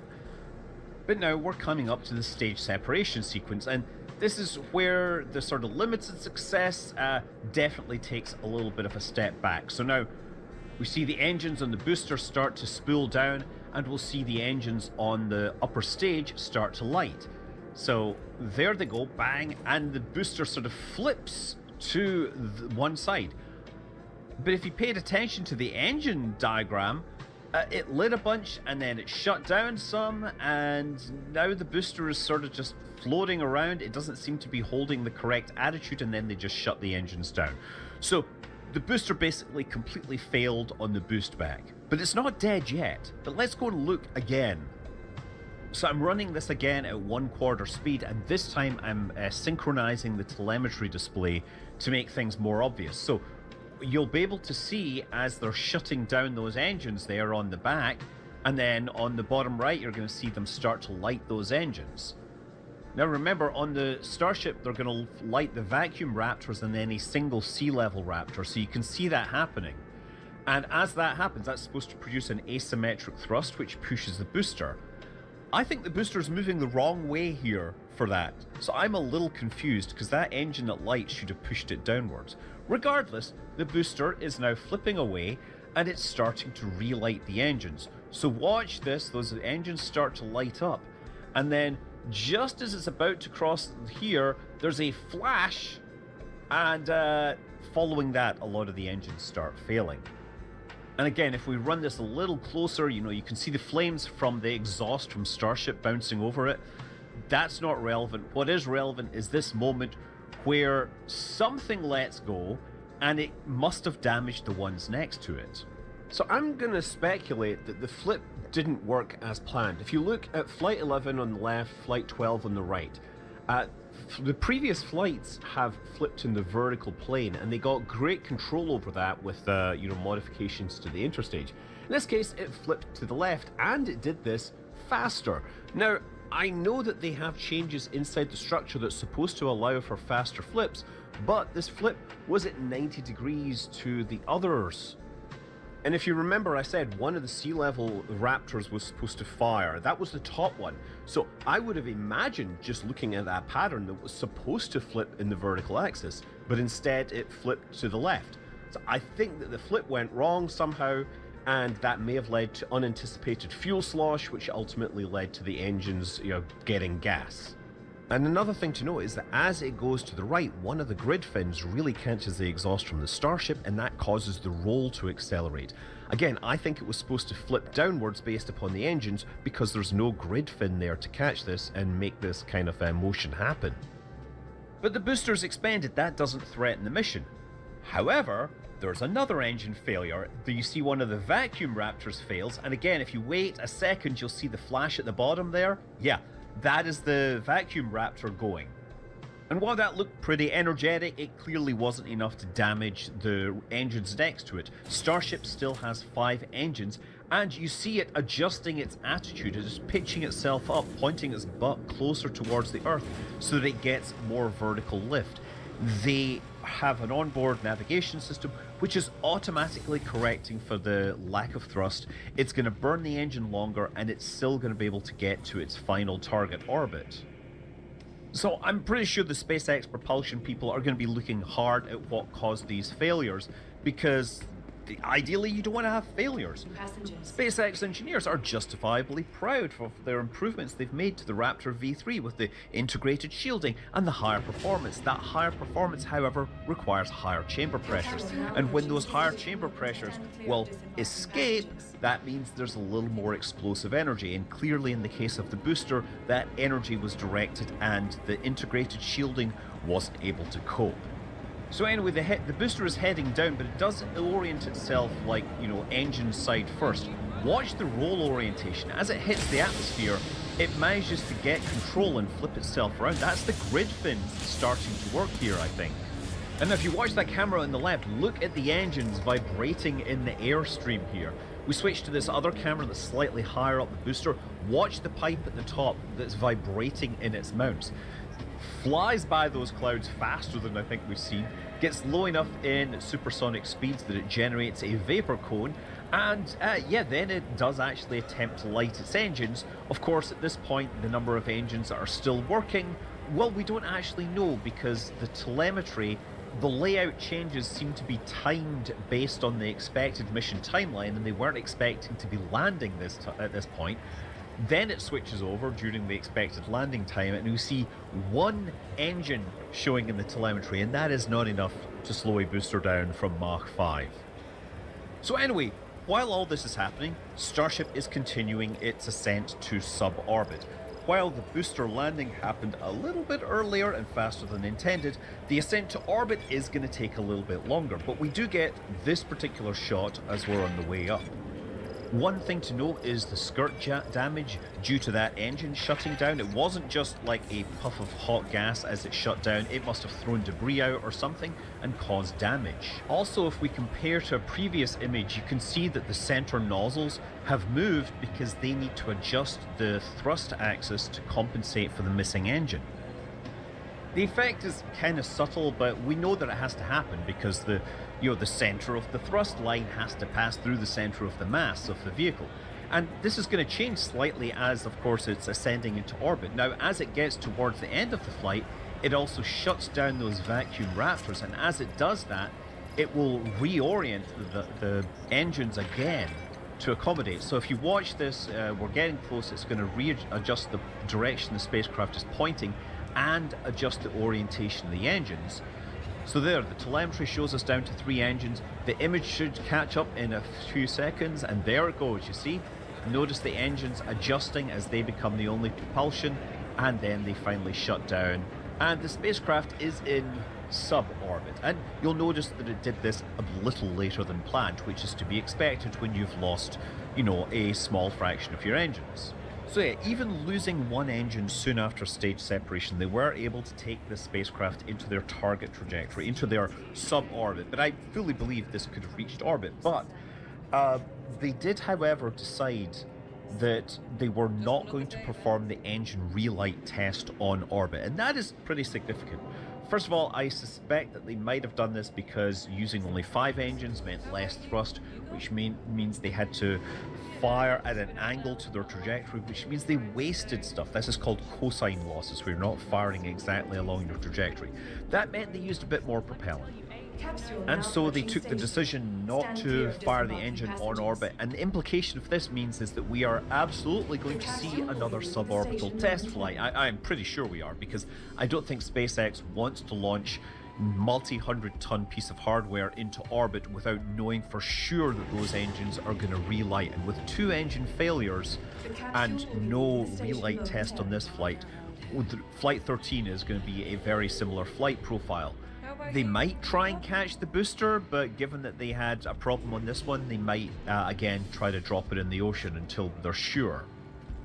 But they did still include the test to launch the Starlink satellites, and this is actually what many of us were looking forward to, because while on the previous flights these Starlink satellites have been dumb pieces of metal that do nothing, on this one they included 2 new ones, which were nicknamed the Dodger Dogs. So these are basically Starlink satellites, which they've changed some of the stuff to make them more consistent with the size that they would be in a Starship launch factor.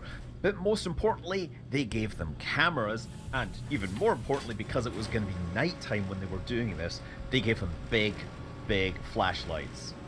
Yeah, I mean, this has always seemed like such a no-brainer that you should be able to, if you're launching stuff out, you should be able to take a picture of the spacecraft that it's just leaving and get a view of this thing in orbit. And so here it goes. Here's the final one going out, and this is my favorite one because it immediately turns on its light, and wow, it absolutely dazzles the camera, which turns down its gain, and it just suddenly looks like pure science fiction again. Look at that lens flare. And I believe that we already have the imagery from this. Now, we didn't get it in real time, but I think the satellite must have connected to the Starlink network, perhaps using the laser crosslinks, and then sent it via that. And we did get it later during the stream. And so this is what that looked like from the point of view of the Dodger Dog as it headed off into space for a brief free flight. Turns on the light, and yeah, you see the outside of the spacecraft as it's slowly pulling away. You see those anchor points that are going to be used to hold spacecraft together for fuel transfer. Now, as it goes a little further out, it decides to turn the light off again. I'm not sure why. But notice on the left side there, see that? Oh, there. That's it turning the light out, and it's now getting dazzled from the lights of the other side. So I guess at least we do get to see that. But yeah, look at the left there. There's this white deposit there. That certainly looks like a frost or something. I'm thinking it's water, but it could actually be like a deposit of oxygen that ends up getting on there, because it's dumping a lot of oxygen overboard during these propellant dumps while it's sitting in orbit. Now, as someone who's played a few space video games in my life, I thought it would be cool to reverse the footage. Yes, I know if you've played Elite or Elite Dangerous, you'll know what this is like. If you've watched 2001, there we go. Look, there's the docking slot, turning the spacecraft to it, aligning it, coming in, turning on the flashlights. Yeah, I'm not playing the Waltz of the Blue Danube because I couldn't find a guaranteed copyright-free version that I could use for this. So I expect a lot of you have this playing in your head anyway. Yeah, some of you may even be hearing your call sign getting read out as you cross the docking threshold into the landing bay. Yeah. I'm hoping that we get more footage released from the Dodger Dogs. For now, we do know that they were flying information and illuminating the spacecraft for quite a while, because we actually saw lots of internal shots showing the flaps moving, the control surfaces moving, and also seeing the spacecraft rotate. Now, if you think about it, these were launched out the backside, but if it was going to inspect the heat shield, the spacecraft was going to have to perform a roll to expose the belly, show it its belly so that it can be inspected. And you see that it actually seems to continue this roll around. So I hope we get a look at the heat shield from the other side. I kind of want to know, what the state of it was before it goes through re-entry, because there's always the question, what tiles are lost during the re-entry versus what tiles are being lost on ascent? Speaking of which, well, re-entry was the most routine we have seen it in a Starship flight. Obviously, they didn't do their, engine relight, so they would have to fly a particular trajectory to make sure they reached their launch site. I wasn't even sure they were going to reach their landing site, sorry, because I wasn't sure what kind of cross-range capability they would have. Regardless, yeah, we got to see the whole entry. There was some flashes and stuff. Now, we think that a lot of these flashes are related to small fragments coming off the heat shield. And it's always a question of, like, how critical is that? There is a white tile, by the way, that is in front of those attach points, see on the left side. That was there during, say, ascent. That is not a tile that is broken off. A lot of people were pointing to that and saying, look, they've lost a tile. Actually, no, that was there. But as they get further down, they do a very important test. As they start to fall through the denser parts of the atmosphere and they get lower down, they start to enter into, again, maximum dynamic pressure. Again, it's called max Q, but they never call it max Q this time because max Q is on ascent. But during that, they want to test do basically a test of the control surfaces. So they want to do extreme movements off it as they reach this point where it is feeling the maximum aerodynamic pressure. And this is them doing that now. So they're basically making sure that the actuators are able to handle the extra loads they would feel at this point. Look at the red glow between those tiles on the left side. It's like there's lava underneath these things. I'm not sure what causes that particular look, but yeah, heat is definitely leaking through towards the surface, but hopefully not damaging the surface underneath. So those extreme motions were merely to test the hardware. Later on, it was going to actually have to demonstrate a particular flight path that it will follow. So they've already planned the way that they will arrive at Boca Chica after they return from orbit so that they can land correctly and get captured by the tower. And so it has to perform this particular curve that brings it around. As I understand it, I think this is all to do with trying to minimize the sonic boom that is being produced over populated areas and approach Boca Chica from a safe angle. And that means they're required to turn this around, carve this thing through the air, basically skid this thing, handbrake turn, whatever you want to call it, basically drift its way into the landing site, trying to control its energy and make sure it arrives in the correct place with the correct altitude and speed so that it can get itself exactly on target. And so, how well did they do with the on-targetness? Was there a set of drones there waiting to get imagery? Well, yes, there was. I think one of the drones was placed in such a way as it would be essentially watching the spacecraft come in as if it was targeting the tower. So I think there was a drone sitting there that was pretending to be a catch tower. And that's what this angle is from. Notice the thing is coming straight in. Now, obviously, the drone is higher up than the top of the tower, but it was looking straight at that booster coming towards it. One of the reasons why I think it was a lot higher than the tower would be is because the drone is going to end up looking straight down on the booster underneath it as the booster falls over and then explodes. And I was worried with SpaceX doing this whole IPO thing that they would become a little more explosion shy, but no, they're just like, there it is, the booster is headed direct to Valhalla. So mad respect to SpaceX for giving us the explosion that we wanted. This angle also gave us great views of the heat shield as it keeled over, and you can see coloring on it due to the airflow. I'm not sure if that is more like the kind of deposits you would see on a Falcon 9, or if it's actual damage to the heat shield being done over time. I think to really understand that, they will actually have to catch a Starship, and that's certainly, I don't think that's going to happen on the next flight. I think they have a bit more to do. And so when might that be? Well, we've already seen the hardware for the next flight in various states of readiness. I'm pretty sure, based on what I'm hearing, that I won't be surprised if we actually see a flight in July. August is more likely. It could be sooner, you never know. I think this flight was far from perfect. It showed that the Raptor through V3s may need a bit more work, but it also showed that the onboard guidance on Starship is versatile and is able to handle this, off-nominal situation. And the booster, it actually tried to land even though it was way off course. The FAA has not yet declared this a mishap, but that will be highly likely given how far the booster was off course. But SpaceX doesn't need the FAA to tell them what they need to fix. They almost certainly have engineers already thinking about what might have gone wrong with those Raptors and how they will fix them going forwards, whether it's a manufacturing or a design issue or something else. Also, SpaceX's sign maker has some work to do. I'm Scott Manley. Fly safe.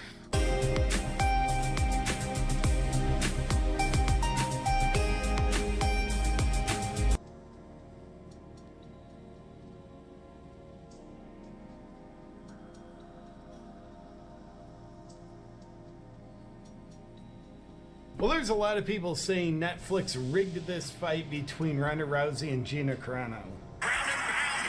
Then she follows Rousey's instructions, rolls over, and then gives Rousey her arm to perform the submission. So was it rigged? I'll share my opinion coming up, and also some embarrassing facts about this Netflix fight. Welcome back to the JP Reacts channel, my freedom-loving friend. This is where we help spread the light of truth and freedom, because truth conquers. So in the name of truth, it's always interesting when it's suspected something might be rigged, whether that's an election from, Dominion voting machines, or an election in Kentucky, doing Israel, or in this case, a major fight on Netflix. People don't like to be tricked, and I don't like trickery. It's dishonest. I like truth. So with a lot of people saying, hey, this Netflix fight between Ronda Rousey and Gina Carano that lasted 17 seconds, that's rigged. So was it rigged? I'll share my opinion. We'll look at the evidence and also just some embarrassing facts about the fight. But first, people on Twitter, rigged. Netflix is a joke. Ronda Rousey would get her poop toss in the UFC. So this was objectively not a great fight. It lasts 17 seconds, which means the competitiveness of the fight was not really there. A good fight, good sporting competition is a competitive one. But of course, Netflix, they're trying to get in the kind of fighting MMA game. Once a year they have a Jake Paul versus 58-year-old Mike Tyson kind of event, or watch Jake Paul get his jaw broken by the world champion boxer Anthony Joshua. So this was another Netflix stab. I don't know if they're starting to try to get serious and consistent, but they definitely tried to sell this fight night card as though it was something amazing. I don't think it was. They have some really big name fighters on the card: Ronda Rousey, Gina Carano, Nate Diaz, Francis Ngannou, and Junior Dos Santos. All of those people are big names, and all of those people are far outside of their prime. So I think it was an attempt to look serious on Netflix's part, but I don't think it was an attempt to be serious. But you see, them posting things like the biggest fight in women's MMA history, Ronda Rousey versus Gina Carano. That very well could have been community noted. Might not be factual. And they did the whole kind of try to mimic the UFC thing. Here's a weigh-in with, I don't know if anybody really cares. It's UFC does this thing in an arena full of people, and there's a couple of people there. I don't know if this, it's just kind of like trying to look the part rather than be the part, in my opinion. And here's more looking the part. Jake Paul, I guess, in partnership with Netflix, Jake Paul owns MVP Promotions, which I think is what, I don't know, somehow Howie makes more money when he fights, but this, I guess he was involved there. So look in the part, Jake Paul, go out and try to be Dana White. Look serious. You're not a serious person. Go look serious. Go campaign against Thomas Massey in Kentucky, have Trump bring you on stage. This guy would be good for office one day. Well, probably not. But anyway, Jake, get on stage and look serious. And by the way, shout out Gina Carano. If you remember, over COVID, she was a freedom fighting voice. She stood for truth. She, was excommunicated from Hollywood. She was working for Disney, and she said something that you and I would probably say, well, that's common sense. Not common for big name people to say it. She said it and stood by her guns. So she got fired. So I love what Gina Carano stands for. Just shout out, because I'm kind of dissing this fight, but I want to praise her. And this is kind of pointing to this isn't really a serious fight. It's an attempt to look serious. In this one, Jake Paul has rich guy sunglasses on, which is super cool. Wow. Ronda Rousey versus Gina Carano is a fight 15 years too late with too much clothing. 15 years too late, sure. Let's be honest, unless it's in lingerie, nobody gives a SHIT. Yeah, I mean, that's probably mostly true. I don't think Netflix ever reports how many people tuned into the fight live. I don't think they give you viewership. But I think the fight had intrigue because it's a little bit of a spectacle experience, much like Jake Paul and Mike Tyson. Not a legit fight, like whatever it is, 30-year age gap. Yet it's a spectacle. So people, that's kind of interesting. Like, wow, a rhinoceros is going to fight an elephant. I don't want to see that. I've never seen that. That's interesting. Another fun fact about the fight, the ladies got paid well. Ronda Rousey earned almost $130,000 per second in the Netflix return fight.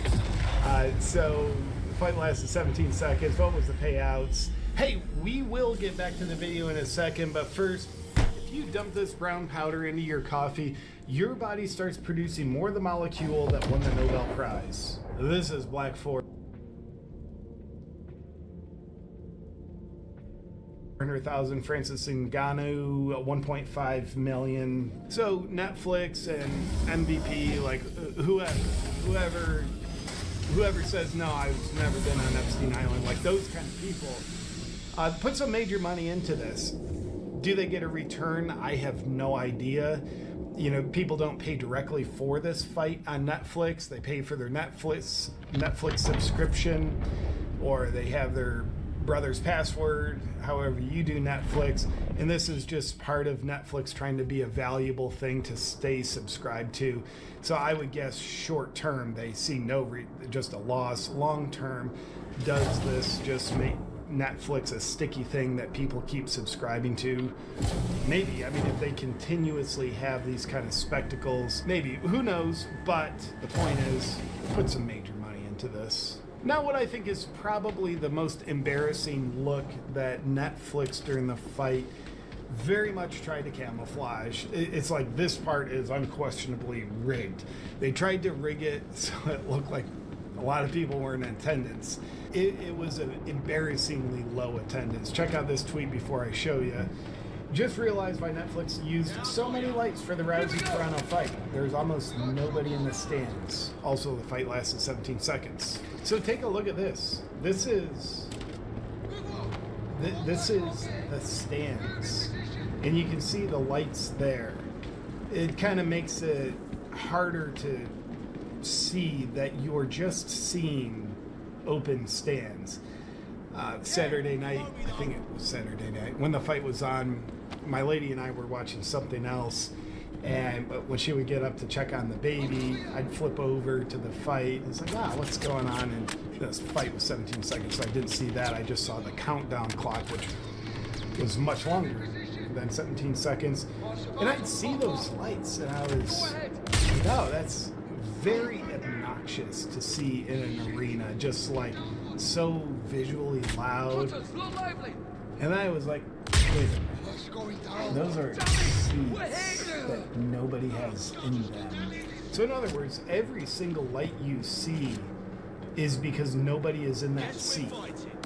If someone was in that seat, you wouldn't be able to see the light.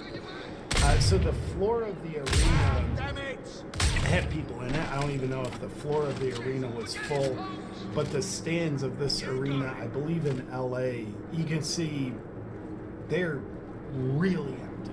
And I think that tells you, for whatever it's worth, serious fight fans did not take this card seriously. They weren't willing to spend money directly to go see it for a ticket, let alone travel for it. No question, that's an embarrassing look for Netflix. And you can tell they're embarrassed by it. That's why they have the obnoxious lights to create the little visual deception so you don't just have, oh, here's a wide shot, the fighters there at the bottom, and then look at the 12,000 empty seats. And some folks were just not pleased with the fight. Gina Carano versus Ronda Rousey. What a sham. Netflix charged for this? Well, that's kind of a dumb question. No, they didn't. They charge you for the subscription. They don't charge more for this. You can watch it or not once you pay for Netflix. And here's the fight. Like, literally the whole fight. I'm showing you this from someone's phone. Probably showing the Netflix version of it would be unsavory with the online stuff. But there you see it. Very quick tap. So was it rigged? That's the question of the day. A lot of people are pointing to the fact like, wow, that was so fast. And once Ronda Rousey had Gina in the armbar, she tapped super fast. That's why I think it's rigged. Here's my opinion.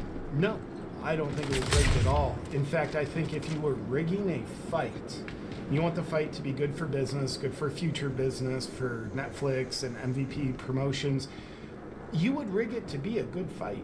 This was not a good fight. It was not a good matchup. It was an example that you see that says, I'm less incentivized to take my time to watch any fight that Netflix feeds to me in the future. The quick tap, what can you do? How can you possibly explain that? Well, I would explain it by saying Gina probably didn't want her arm to be broken. So if you put me in an arm bar and I feel it sunk in, I'm tapping as fast as I can. I'm in an arm bar in such a way where I perceive there's not really a way out of this. I'm gonna tap fast. So the fast tap is very easy to explain. And the fact that the fight was so crappy, so short, that to me offers no evidence that the fight was rigged. It offers an incredible amount of evidence that the fight was not rigged. And I understand people are skeptical of Netflix fights. You know, the Jake Paul, Mike Tyson thing. I know Jake Paul has sued people, or at least one person, for saying it was rigged. That kind of makes me more suspicious. It looked like there were at least some parameters in that fight. It was not a legitimate fight in the sense of like a serious fight. It was a 28-year-old guy versus a 58-year-old guy. And I think one thing I can say is this fight, certainly some other fights on the card, they weren't serious fights. It was an attempt to look serious. And I think people get angry at Netflix. I think they don't view Netflix fights, at least at this point, I wish them luck. They don't view Netflix fights as something credible. So they want to criticize, they feel angry about that. I mean, they're used to watching the UFC.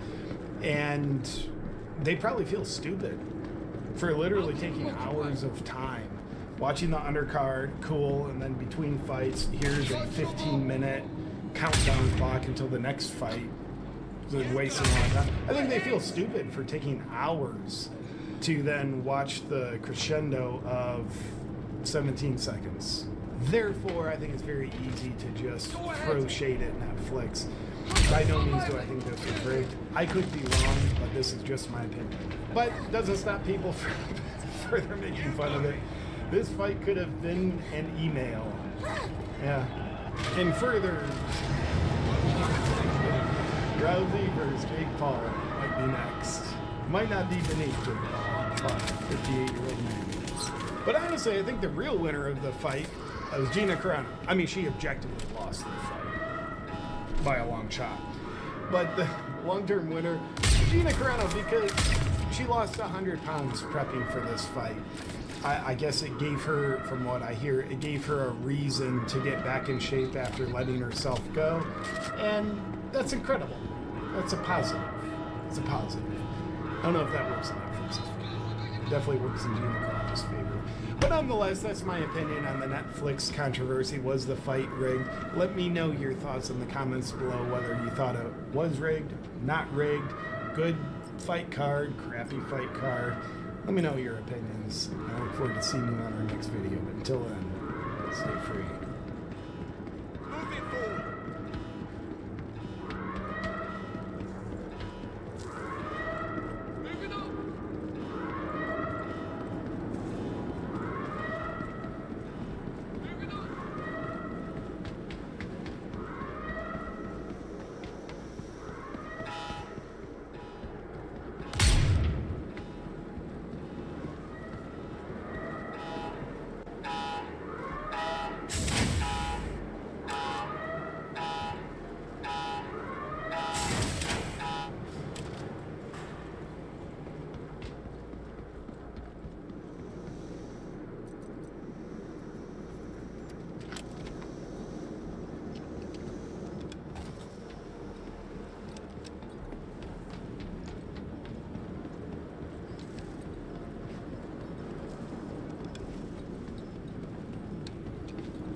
Today just got interested. I'll cover you. Advancing. I got you covered. What's going down? Go ahead. Friendly down. Far in the hole. Go, I got your back. We're getting hit. Toast. I'm pushing. God damn it! I'll cover you.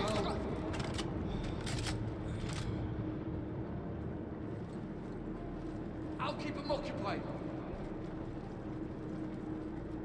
Not a problem.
How about we start by having the nurse and queens not pay taxes? Why is somebody at all? Why is a nurse in Queens who makes $75,000 a year paying more than $1,000 a month in taxes? You know Jeff Bezos is feeling the heat and afraid of a revolution when he's calling to eliminate income taxes for the bottom half of America. So, do you need more signs that the oligarchs are afraid that we're going to revolt? They know it's coming. They know it's coming. Well, here, let me show you. You remember this, right? So this is Larry Fink. He's Trump's boss. He's the boss of everybody. He's the head of BlackRock, which owns everything. So there's only 3 companies in the world. You know that? In the Western world. There's only 3 companies. It's BlackRock, it's Vanguard, and it's State Street. That's it. So we have 3 companies. You get, as George Carlin said, you get 40 different brands of cereal. You only get 2 parties and 3 companies that everybody works for. And China has a freer market. China has a freer market than we do. Not for foreigners, though, because they actually give a shit about their citizens. So a foreigner can't come in and corner their markets the way we let a scumbag Canadian like Mr. Kevin O'Leary Wonderful come and do. So they're afraid. So this is, I showed you this the other day. I'll show it to you again, and then I'll show you Jeff Bezos. So watch this. He's afraid that, so they're building the data centers so they can have surveillance on us after they take all our jobs away and we revolt, and so they can have surveillance and then put us in the ICE prisons that they built. They didn't build the ICE prisons for the immigrants. They want the immigrants here for cheap labor. That's why they're doubling down on H-1B visas. Yeah. So they know that people are going to revolt, and he says the quiet part out loud. Watch this. He knows they're going to start attacking them. He knows, Larry Fink knows, that the plebes are going to start attacking the oligarchs. Here in the United States, if we're going to be building, let's say, these 1 gigawatt data centers, how do we make sure we're not protecting those $50 billion, $75 billion investments? We have to re-look at everything because of the role of drone warfare. Right now we're looking at it internationally, but one of my concerns is, could it be a domestic terrorism using a $3,000 drone? So all of these things are actually opportunities, not problems, here in the United States. It's an opportunity when the plebes rise up and start attacking you. So I bring that up to show you Jeff Bezos just did the same thing. Listen to him. Listen to him. Now, this sounds like a good thing, but listen. We'll talk about, making the tax system more progressive. How about we start by having the nurse in Queens not pay taxes? Why is somebody at all?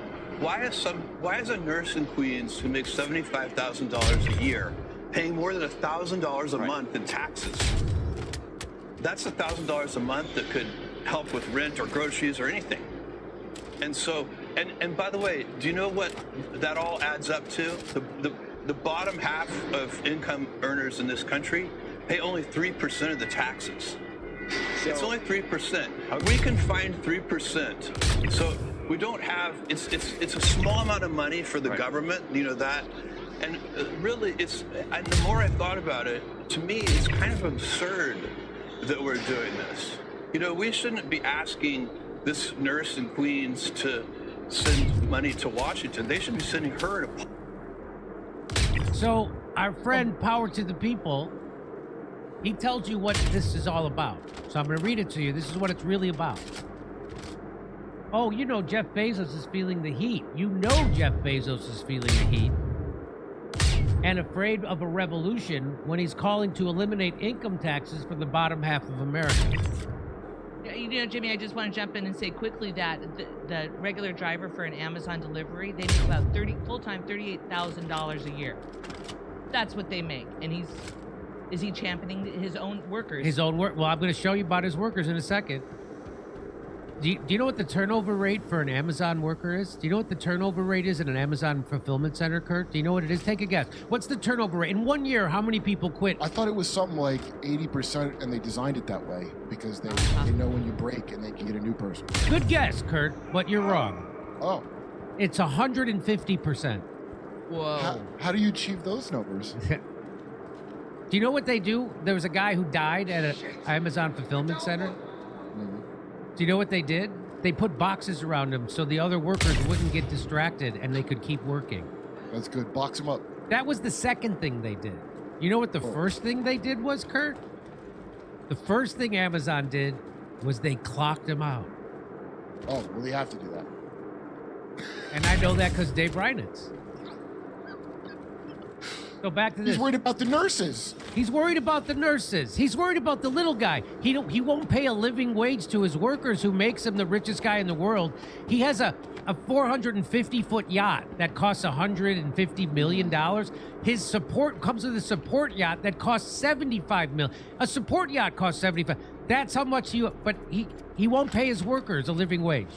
And he's on welfare. He gets government welfare for his stupid And by the way, company those yachts were tax write-offs. Yeah, all of them. Why is a nurse in Queens making $75,000 a year, paying $1,000 a month in taxes? That's $1,000 that could be used for rent or groceries. We shouldn't be asking this nurse in Queens to send money to Washington. The poor and working class should not pay any taxes to a government that serves the billionaire class, the war machine, and Israel. Well said.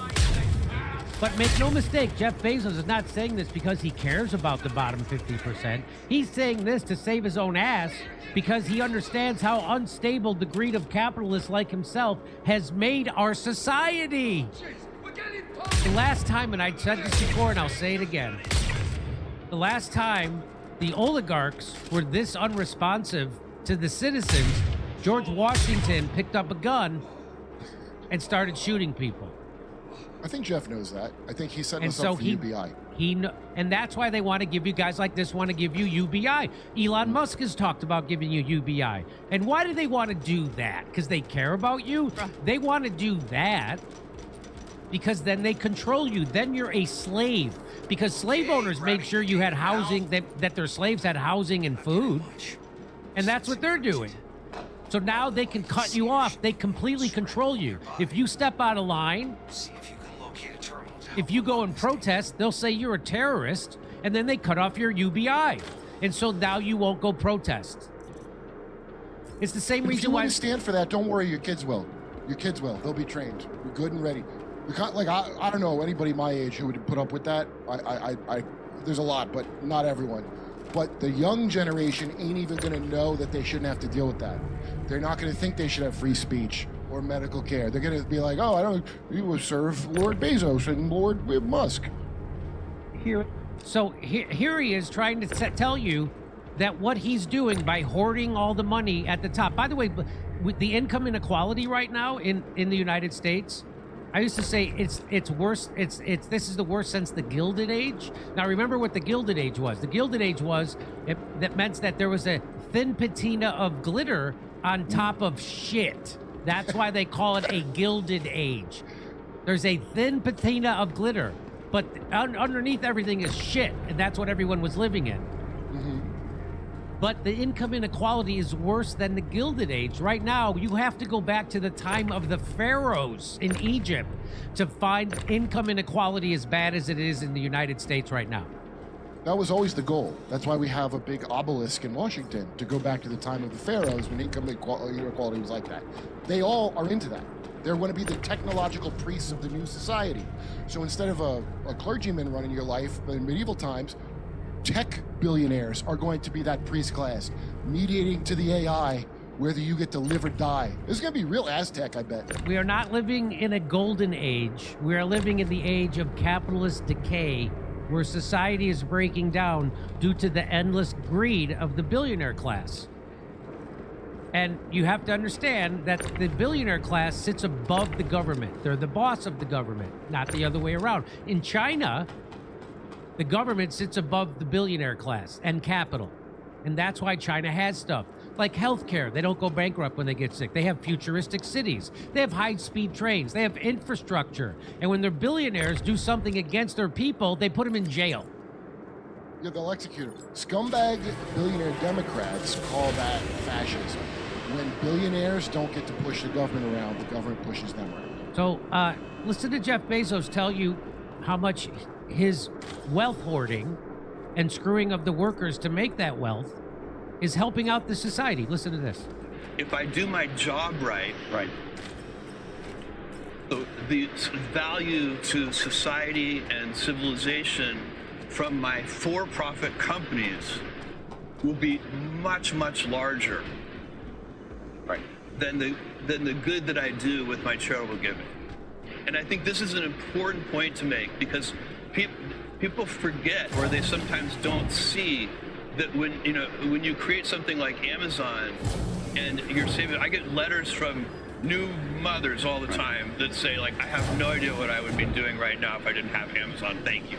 Or what we did in the pandemic when people could really see what an essential service we provide. Remember what they did during the pandemic was they shut down local businesses and kept Amazon open. So I couldn't go to my corner sporting goods store and buy a catcher's mitt for my nephew because they closed that down and screwed that guy. But I could order one from Amazon, who had thousands of people working inside of a building. Why is that? That's because capital sits above your government. The billionaires run the government, and they screw you so we can funnel money upward. The money's being funneled upward. It's not, there is a redistribution of wealth happening, and it's not going from the top to the bottom. It's going the exact opposite way. I can't imagine I can't believe he mentioned COVID. Because that was the biggest scam in the history of scams. And the money got funneled up. How many new billionaires got made during COVID? And how many more billions did he make? Because they shut down your local store. 41% of all black-owned businesses closed permanently during COVID. Even Cornel West, that moron, that overeducated idiot, didn't realize that until I told him it. And then when I told him it, he still didn't care. Because he's lived in an ivory tower his entire life. His entire life. Guess we're fighting. Headed to them. And so, this is, Amazon creates tremendous value. And by the way, all companies are creating value of some kind. So I want to talk about the value he's creating. Half of Amazon warehouse workers experienced food insecurity or housing issues in the prior 3 months. Half of all Amazon warehouse workers experienced food. The richest guy in the world has $150 million yacht. They had to dismantle a bridge in the city that the yacht was built so they could get it out of the canal. He rented Venice, the entire town of Venice, the entire city for his wedding. In the prior 3, over half of his warehouse employees struggled to pay bills in the prior 3 months. From today, about 1/3 of his warehouse employees use public assistance. So we're subsidizing Jeff Bezos' billions. The turnover rate at a warehouse for Amazon, 100 to 150% annually. That's every year. They turn over their workforce 150%. Meaning the workforce is largely replaced every 8 to 12 months. Every 8 to 12 months, they have an entire different workforce. This suggests, what does it suggest? Widespread dissatisfaction or difficulty sustaining the work long term. Is that what it suggests? Let's keep going. Did I ask Grok, did Amazon play a role in small businesses closing and main streets in small towns across America, boarding up their businesses and turning into ghost towns? Because I drive through those places doing comedy all the time. Amazon played a big role in accelerating small business struggles and Main Street store closures. Amazon. So this is him, but he's helping the society because a pregnant mom can go and order diapers from Amazon and have it delivered to her house. By Who someone. wrote a thank you to him. I don't believe that anyone. I don't believe anyone. Mother wrote that to him. But it wasn't the only or direct cause. It's part of a larger retail apocalypse driven by consumer shifts to online shopping. Older surveys from 2017 found that 90% of independent retailers reported negative revenue impact from Amazon. So that's every retailer in the country reported negative revenue impact, with 28% calling it significant. Many small brick and mortar stores in apparel, books, toys, etc. lost customers and closed as foot traffic declined. The scale of closures, thousands of stores closed annually. For example, 8,200 stores closed just last year. With, Jimmy, with boarded up main streets visible in many towns, chains like Sears, Toys R Us, and others filed bankruptcy, partly due to inability to compete. The trend started pre-Amazon dominance, but accelerated. What, Kurt? I think his company was always a CIA front because all these scumbag tech worthless animals, every one of them had a non-profitable business that made it simply to grab all the market share. So clearly there's an overall goal here. You know what I mean? That they're all working towards, so that nurses can one day pee in bottles. So just remember that people like Elon Musk, Jeff Bezos, Bill Gates, George Soros, they don't do things for you. They do things for themselves, and they use you to pay for it. It's called an upward transfer of wealth. And I can't believe I don't have that goddamn graph that shows it. But I don't. And if you like to hear me tell jokes about this, come see my one and only performance in Atlanta. I'm never going back to Atlanta in my life. This would be it. May 23rd, I'll be in Atlanta this Saturday. And then we're going to be in Raleigh Sunday. Almost sold out. Hey, come see me on tour in Atlanta, Raleigh, Spokane, Tacoma, Levittown, New York, Rosemont, Illinois, and Chicago, Illinois. Go to jimmydore.com for a link for tickets. I imagine another high-ranking member of the organization should be carrying one. You are authorized to use lethal force to secure the data and the decryption. So, go out and search the rest of this facility, along with this ship and the neighboring base. Holy shit! They just killed him! Gonna find you cover. Bring it!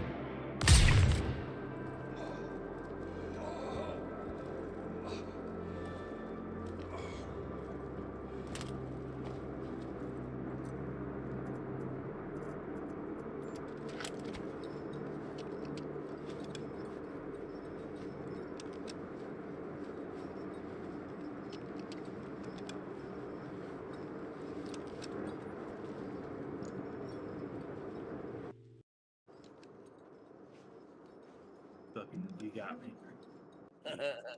It's free too. Look, low price.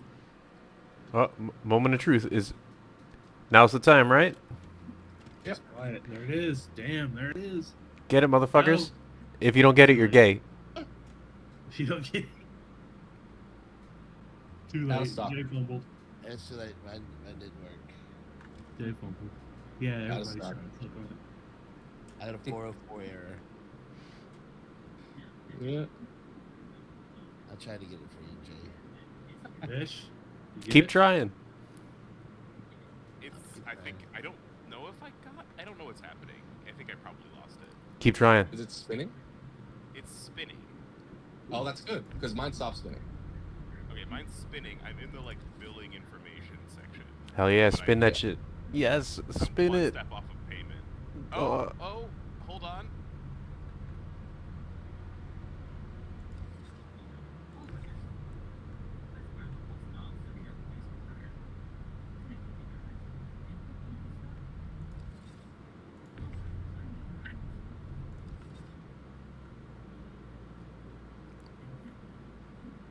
Do it. Do it. Give me your credit card number. Do it. Put it noted. It is done. You got it? Got it? Got it. Let's Good fucking job. go. Good shit. dude. Good job, Fish. Titties. Hell yeah. Play one, Amazing. Odie. Holy shit. God damn.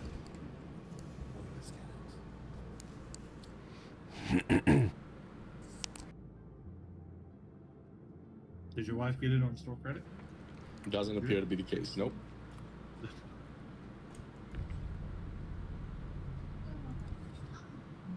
Wow. Insane. Someone actually got the ship. Yeah, Fish just got it. Fish. Oh yeah. Oh yeah. Dude, you gotta know what the loaners are. That's what I'm trying to find out. Yup. It's gotta be an Idris and then a Javelin. I would assume so. It should be an Idris M, man. I really wish it would be, but I'm almost positive. I don't think so. Yeah, I'm pretty sure it Where won't. was that? Where was that at? What, the Odin? Yeah, I just wanted to see what it looked like. I don't think you're gonna be able to see it on the store because it was like kind of an invite Well, only. let's find out. Well, let's find out. So just go to standalone ships. Just go to the store, go to whatever, standalone ships, and it should be like on the second or third row. Yeah, true. I was able to see it. Oh yeah. Yeah. So. Oh I cool. put price high to low as the top one. Oh, You able to nice. see it, Fish? Daddy? Yeah, I was able to see it. Oh, I must have bugged out or something. See the pit wolf.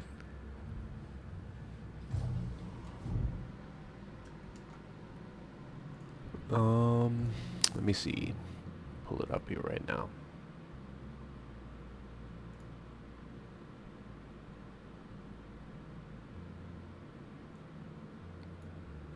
Looks like the Warbond is S7C. Okay.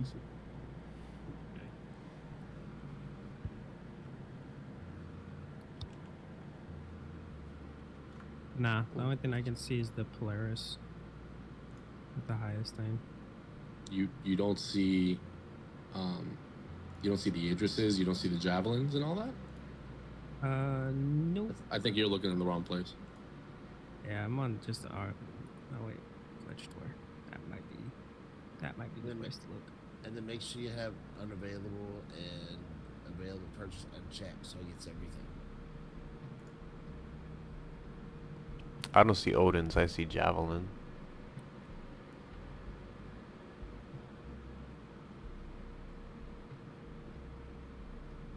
Wonder if Frag got it. How much is the Idris? What if you would have said it by now in the lily pad? Can you upgrade to the Idris? Like a CCU? No, you cannot. Okay.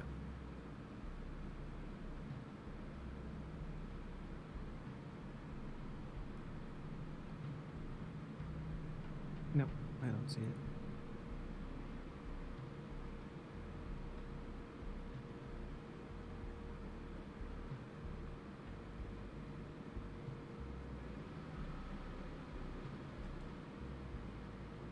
Ooh, the Asgards for sale. Yeah, Frag didn't get it. Oh, yeah, see? Damn.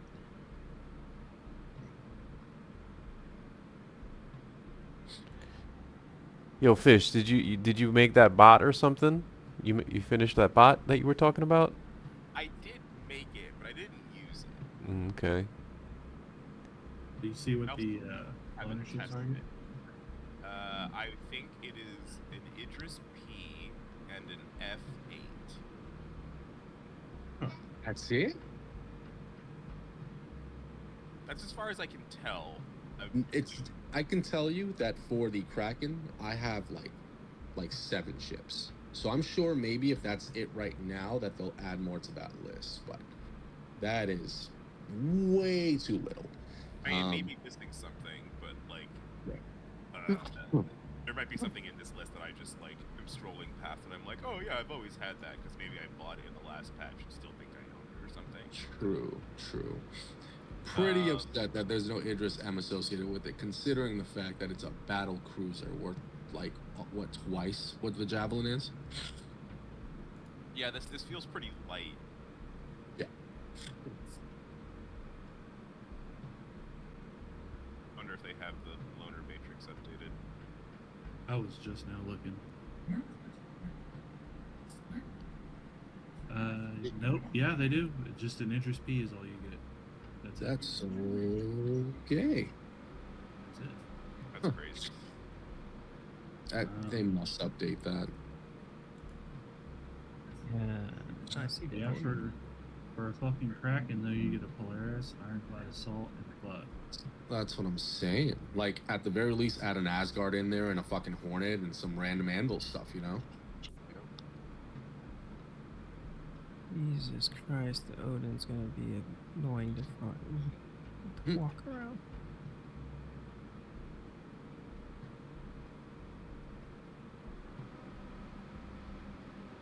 Well, we won't have to worry about trying to navigate the Odin until like 2028, so you know we've got time. Probably 2030. Right. 50.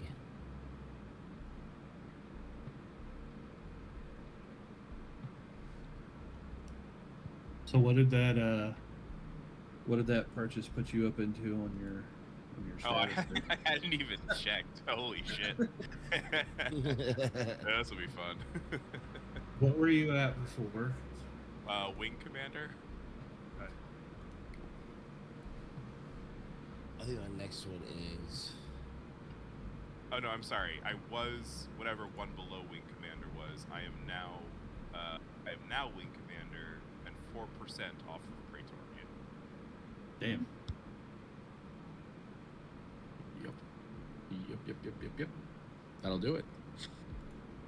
Well, that's why I have a second 8C now. It's F8 now, is because you get an F8 when you become a commander. That's super fun. Love that.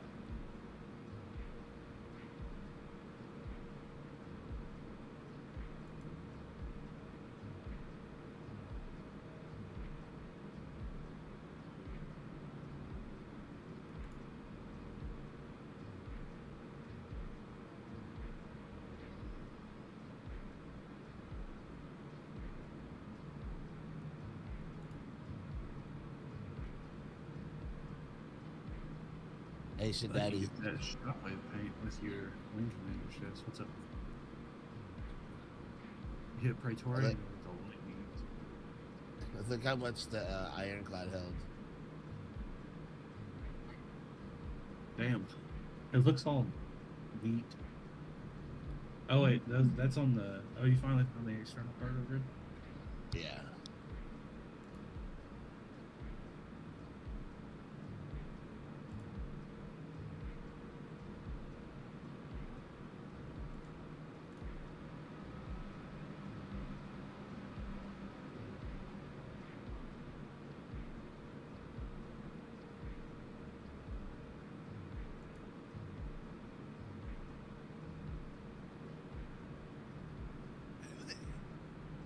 Hello there. Damn. This sucks. Oh, Frag went store credit? I thought he was going Warhol.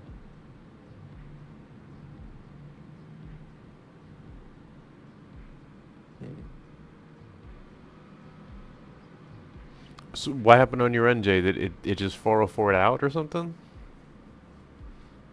No, on my, so hold on. My screen started doing a refresh soon after I got an out of stock message. But there. Okay, my screen's back. What's Said he got one in cart.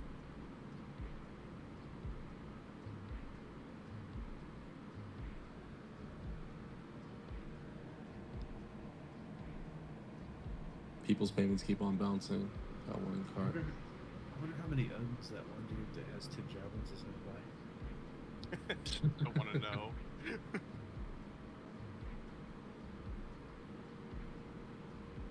That's definitely like fuck you money right there.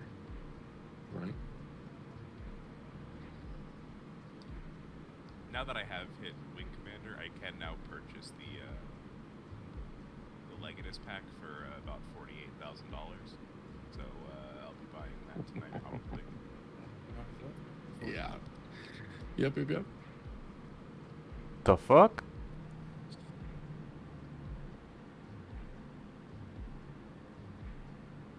But hey, You- every you ship gotta- in the list comes with lifetime insurance. I feel like that's pretty worth it. Yeah. The fuck? To make that purchase, you'll get a free Origin 600i Executive Edition. Buy gold. Oh, Frag got his store credit. Holy shit. Who did what? Frag got his. Try again, Jay. Try again. Said he What the got fuck? his. Jay's the only one? What the fuck? Cause he's Puerto Rican? You fucks. I keep going. I keep trying. I mean, it's a good reason, but still. It is a good reason. I don't know. I feel like the Puerto Ricans have been through enough, haven't they? Not really. Haven't we? I don't think so. Haven't we? You don't count. I don't think we care. It doesn't seem like we care that much. It doesn't seem like we care. We don't really have a grudge. It doesn't We're feel just like. laying down and taking it. Not so much that. It's just like, you know. The past is the past, bro. My wife's getting an error on the war bond side. Well, I'll be back.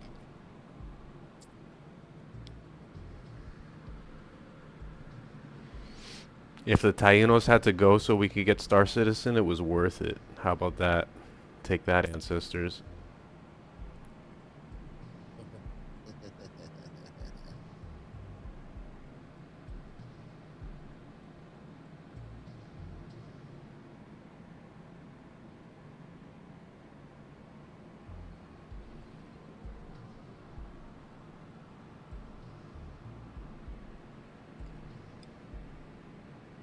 So it's like people have it in their cards and their payments keep bouncing, but it's freezing it up. You have it in your cart still? I do. I have it in both cards. Fucking check out. Yeah. No shit. Try. They are. CRG is about $1 million and some change off from hitting $1 billion on funds raised. So Jesus Christ. They can suck I'm my telling balls. you right now, they're gonna leave that shit open until it hits $1 billion. yeah, I'm surprised it's still up there, but I'm watching it. Well, fucking A, bro. Check out. What happens when you go to checkout?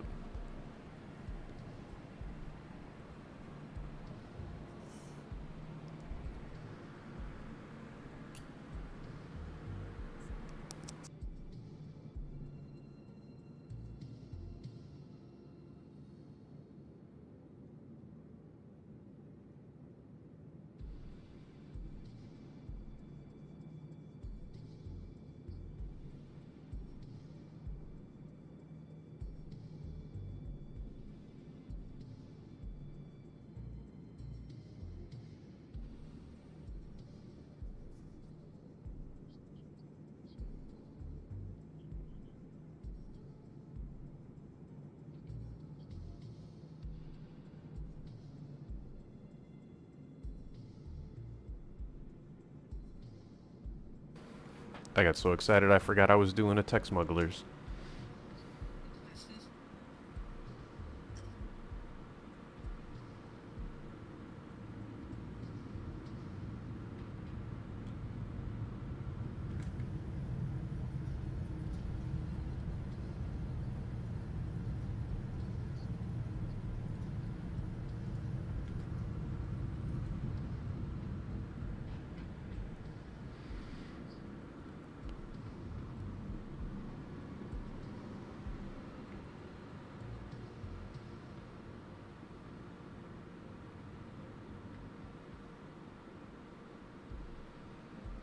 Is that going on sale every 4 hours?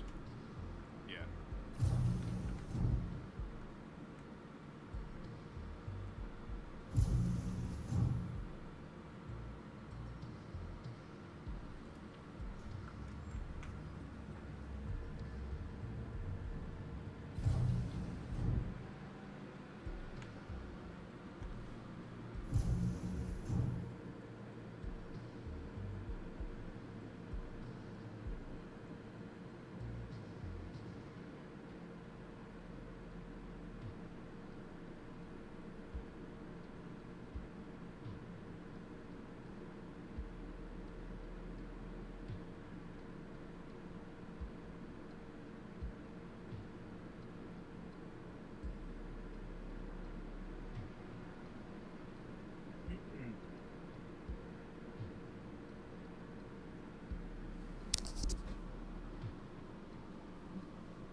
We figured it out.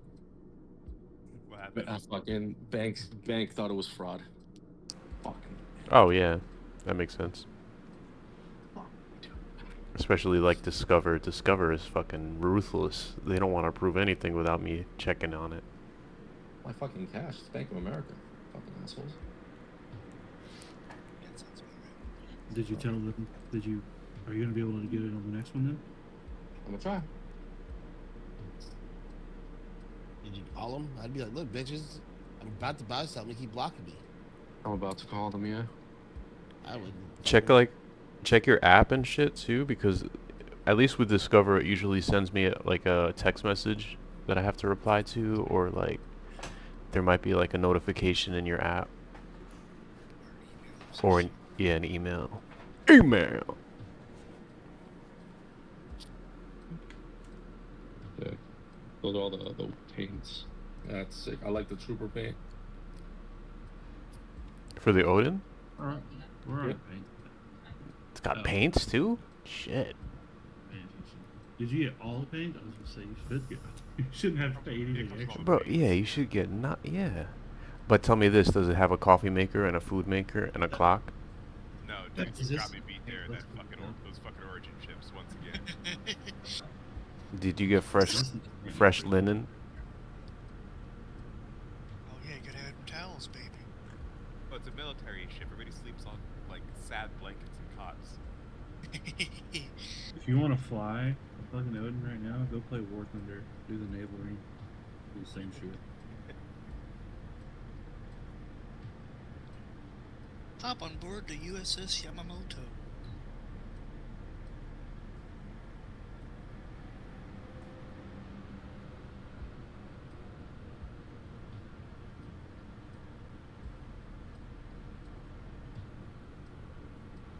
Alright, I will be back in 4 hours for round 2. You don't try to buy another one? No, moral support for Jay. Oh, You know. I didn't say shit. Okay. Appreciate it. Just Yeah. I'm not a monster. buy 2 of them and then name one of them like Jay's Odin.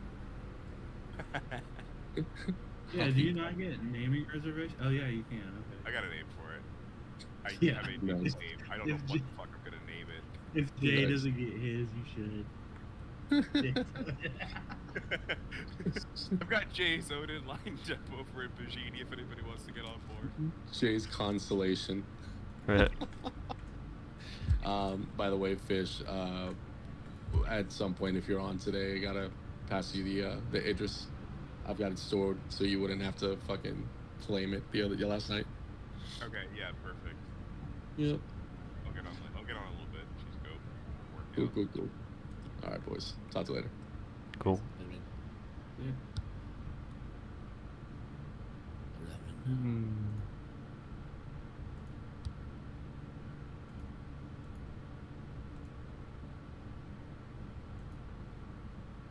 Three more trips.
So if you get, Oh, that was a swipe. Sorry.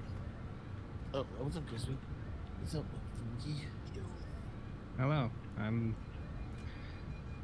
about to go back to the Ghost Arena to try to get those cards.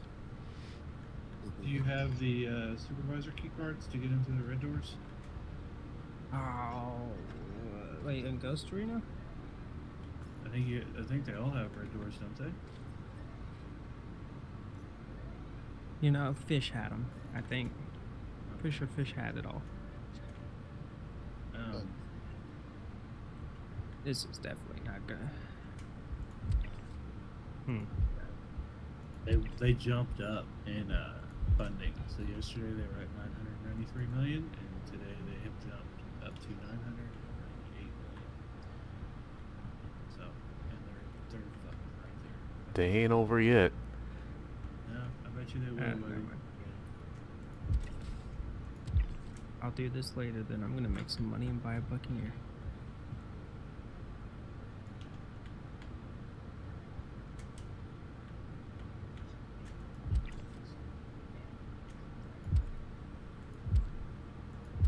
PDC, let's be back.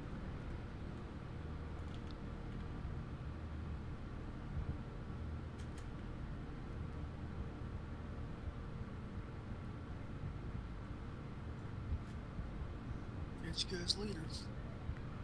Roger that. Good luck with your ships. Was anyone able to get one yet, or? Yeah, Yeah, Fish did. Frag got it. Fish got it. Good shit.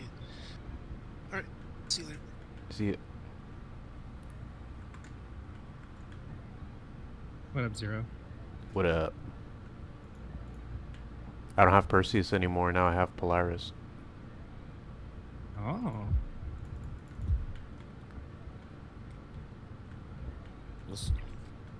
That's what I'm rocking right now, the Polaris. I have my Polaris. I need to find What you up to, Zero? Oh shit! Try not to get my ass blown off right now. I'm doing a Vandal Tech Smugglers. About to finish it. Hmm.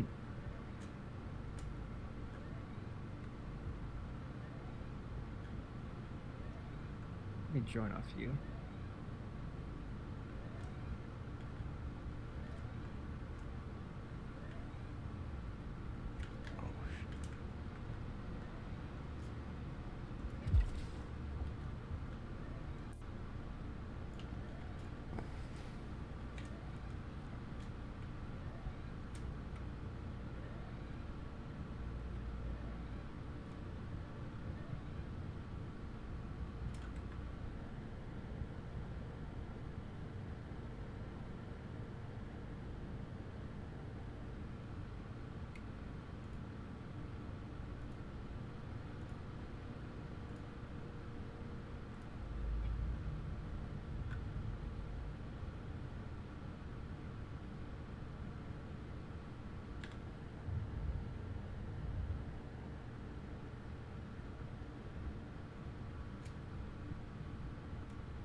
Hey Zero, you want to do some more contracts together, or are you doing your own thing? I gotta return to this one and finish it, and then I'm gonna probably start up some other ones. Yeah. Okay. I'll do some contracts I'm out here. Q. Some cargo ones.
contact.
Isn't that a cargo terminal outside of the landing pad?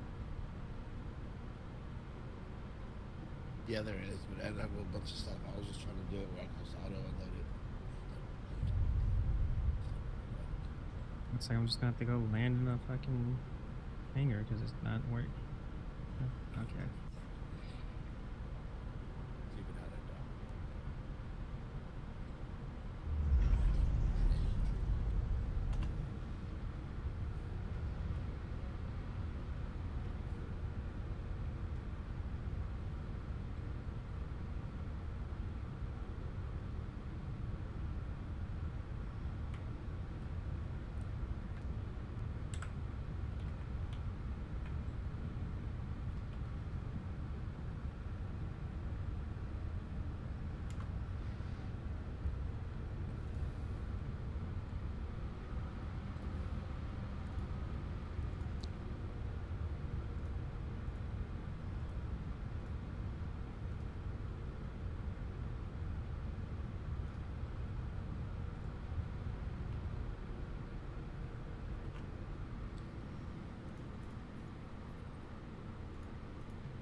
welcome once again to Star Citizen Live Defense Con Showcase Part 2, the Anvil Odin.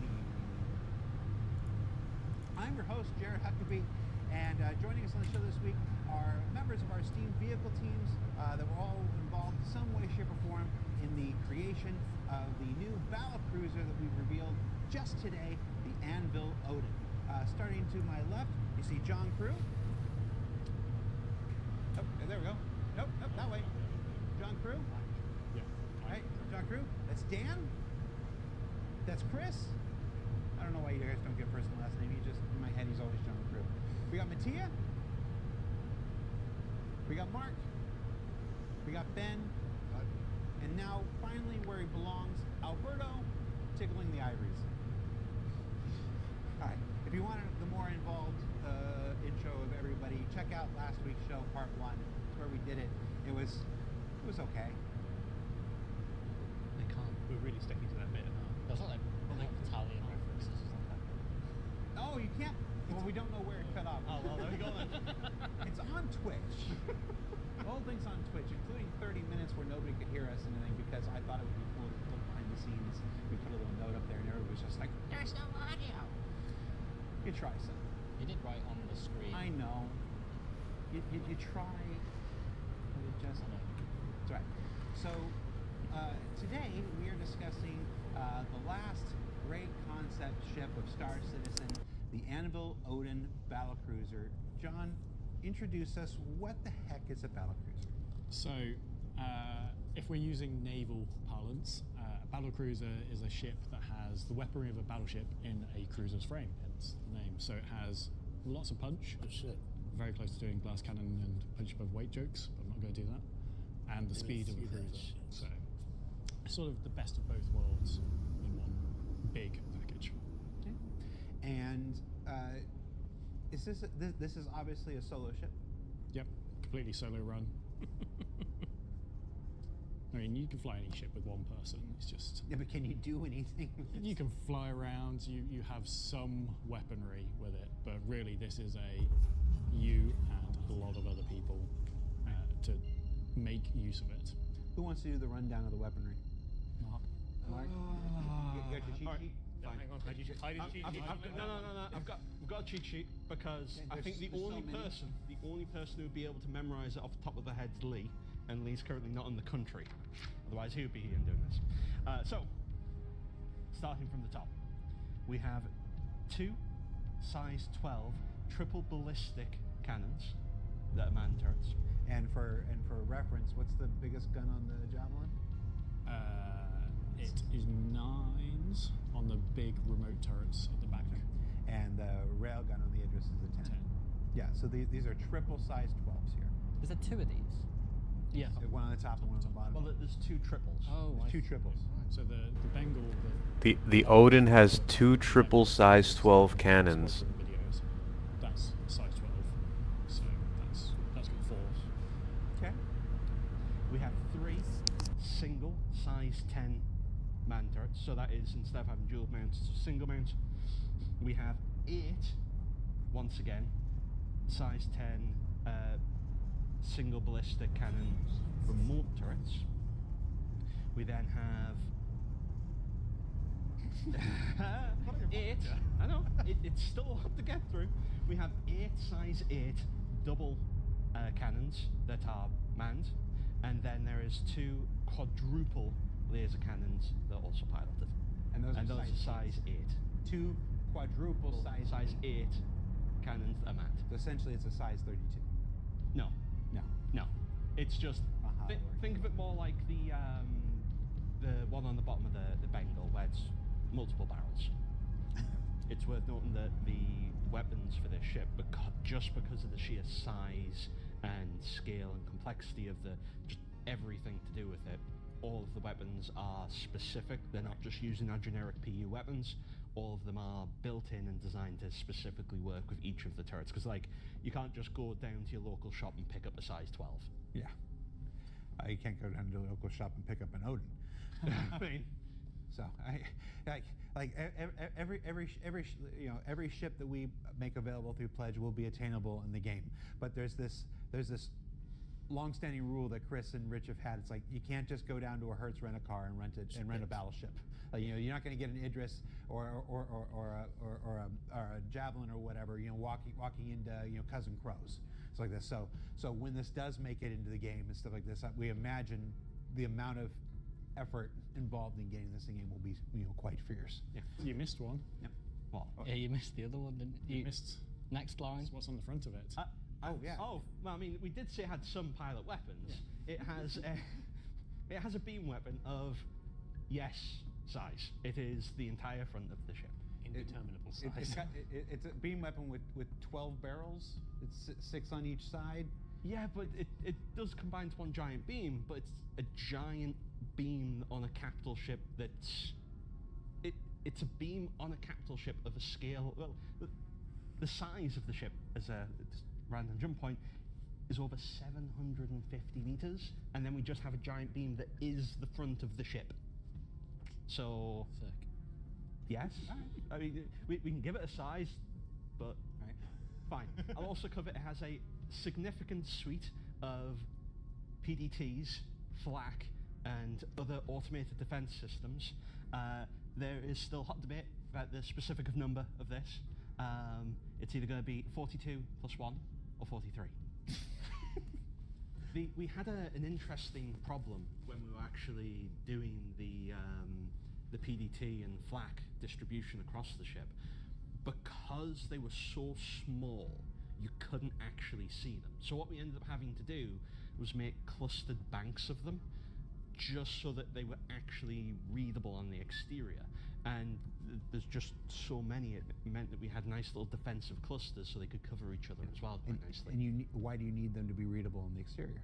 Well, the reason we need them to be readable on the exterior is because part of the gameplay of tackling a ship of this size, it's gonna be peeling back the layers of defense. You're not just gonna rock up with a couple of torpedoes shooting jobs of gun. You're gonna have to take out the subcomponents, take out the shield emitters, take out the PDCs and defense before you can even begin dreaming trying to either board it or disable it. Yeah. So if we just had the tiny little dots distributed everywhere, people would struggle to actually be able to engage with that gameplay. And we want people to visually know, like without owning the ship, where to target. For as powerful as this thing is going to be, it's still kill. It still has to be killable. It still has to be assaultable. It's going to end up being its own TSG just attacking one of these.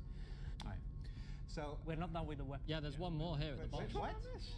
Which one did I miss? You're missing the torps. Oh, I was talking. We said guns, not torpedoes. I said weapon. Fine. It has 20 size 12 torpedo launch tubes. That can hold approximately. Remember, this is a concept. 40 in, so 40 queued, ready to go. 20 the actual tubes, but then you can obviously manually stock them as well. So it's however many you could fit in your hold theoretically. And how big is the hold, John Crew? It's 6,000 SCU in capacity. So it's I think that's just a board number as well at this point. It's a whole C and a half of cargo inside it. So you'll be How able many to stock. torpedoes is that, Jared? We might be able to do the math. No, please don't. All right, I'm sure someone in chat can do that for us. All right. So Alberto's going to queue up some of the imagery here that went out with the promotion. Again, I encourage you to check out all of the imagery and all the specific stats and everything on the dedicated webpage that went live at the same time as this video. It's going to be much higher res and whatnot than we're going to look here. But let's start with the first image that we revealed on social media earlier last week, or I guess it's like 2 weeks at the time that we showed this. So yeah, so here's the first image that we released of the Odin about 2 weeks ago now, a week before DefenseCon at this point. Here, it's a land on the pad or and everybody something. was like, "Where's the weapons? Land on the pad Where's the weapons?" We've noticed this recently. There seems to be a trend towards retractable weapons, hiding the weaponry. Am I imagining that, or is that something that's actually more common now? Yeah, I guess a few of the more recent combat ships have had that sort of visual cue in them. I don't think it's something we're going to do for all ships. It's not like a shift in kind of mentality or anything. It's just A couple of the new ships kind of all felt like it was the right decision to make. I think with the Odin particularly, you know, there was a lot of different reference of kind of different contemporary ships that people were familiar with, and one of the things we kind of wanted to do early on was kind of just have things retracted and tucked away. It's a pretty bold move because it's a lot more work to make all these retractable. Yeah. There's no ifs or buts. Oh yeah, But it's just such a cool moment. Like it is a moment in itself when they actually deploy and show the fangs or teeth as the ship are, as it were. And we don't have an anvil ship anywhere near this size as like the kicking off point. So it was an opportunity for like what is Big Anvil? Yeah. And sort What of is Anvil today? Yeah. And I think as well is, you know, you've there's two very clear different visual states when it's retracted and then when it means business. And obviously when it's retracted, you are limiting your defense capabilities, but that's where things like the automatic turrets come in. And then when it's time to party, that's when everything comes out. And you know, a ship of this size, we could wave it away with lots of you know, it makes it more efficient, everything comes away, it makes it kind of you know, a little bit I'll say more efficient to fly, but really it was a visual decision that we made early on with the vehicle when we started kind of having those very early conversations as to what we wanted the kind of like the core visuals to be. That was one of them. This is a lovely image. This is one of the team's favorite images here. What are we showing here? Just a cathartic moment, I guess. Who's catharsis? Alberto. Mine. And what are you trying to get out? What are you trying to find in your catharsis? No, just to describe a moment of power.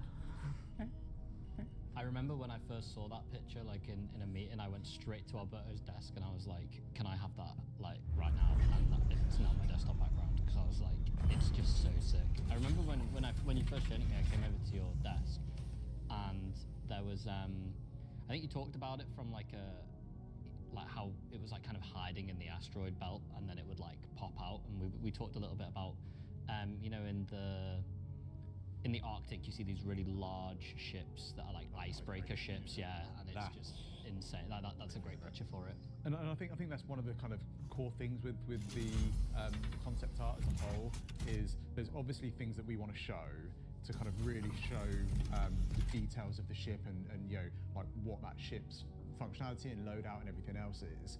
But then there's also someone's badass Tiburon is blocking the goddamn landing pad. Set the scene and set the atmosphere and give an idea of the dream of what we're trying to achieve. Damn it.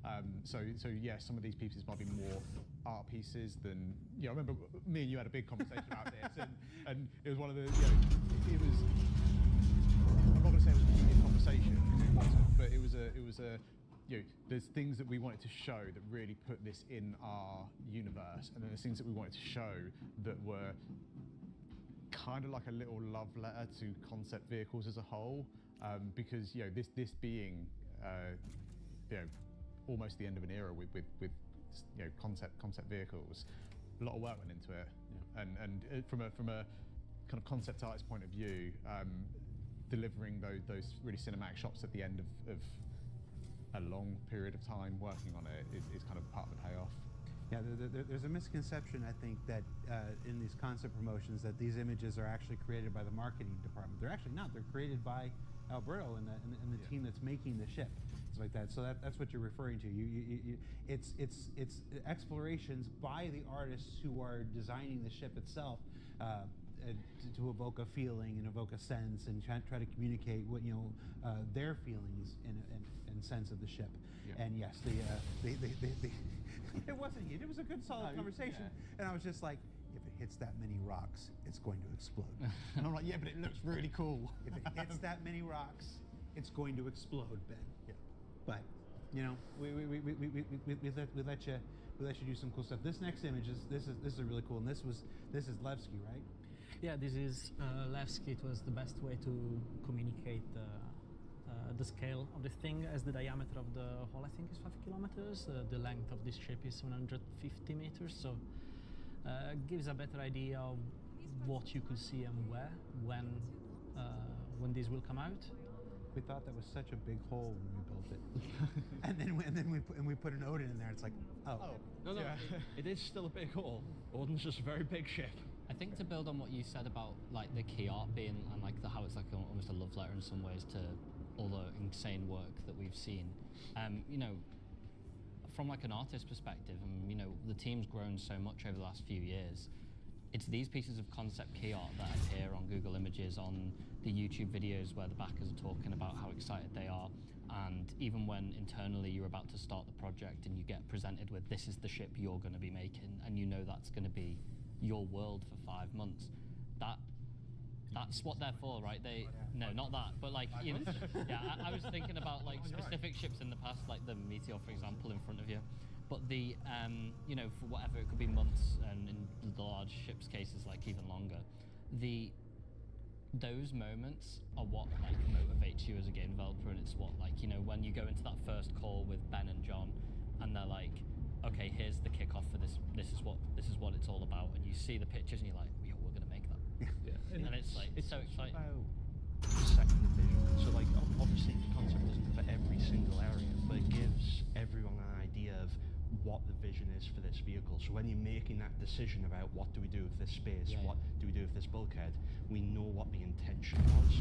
So sure, they may not be realistic about everything that will happen in our engine, but it gets the vision and the narrative of what we want, the identity. Yeah. No, it's nice. It's been so long since we've done a concept only promotion. We didn't do any last year at all. This is the only one we're doing this year, and then never again. So I like that we've finally be able to talk. Concepts art are these love letters from the people who are making the ship to the thing, and I've always liked that about it, because we do some tremendous marketing art. Like I'm gonna put our marketing art team up against any marketing art team in the world, and we're gonna win. But you know, the nice thing about the concept art though is that that's not marketing. That is the people here making the ship and communicating from their perspectives. With like the production ships, we get that from the marketing team at the end of that stage, if you know what I mean. And so, you know, we get these amazing trailers that come back, and they're almost like, that's one of my favorite parts, right? Is like handing the ship over, and you know, we sometimes push it quite close to the wire. We're like, here you go, sorry, it's a bit late, good luck. And then we get it back, and it's like your mind gets blown. And that's really what we're trying to achieve here for our production here. You already know the Odin trailer when the time comes. When that thing's flight ready, the Odin trailer is going to destroy everything. Just literally, or we're going to upload it, and it's going to nuke the entire playlist on YouTube. It's just one. This is it. This is it. Kat and her team do these wonderful things every once in a while, where they go through the events of some of the previous trailers. Like the Odin is so big. Like I want to see if I can convince her. Let's go back through every ship trailer, and just like the Odin was always there in the background, constantly going through. Oh no, it was that wall that we were. Yeah, do you know that white background? No, that was just one of the bulkheads. All right, so how much any more images to look at this point? Oh, a bunch. Did we mention it can carry other ships and stuff? Oh, there we go. No. Yeah. So folks have speculated on the bays to the side. Yes, these are.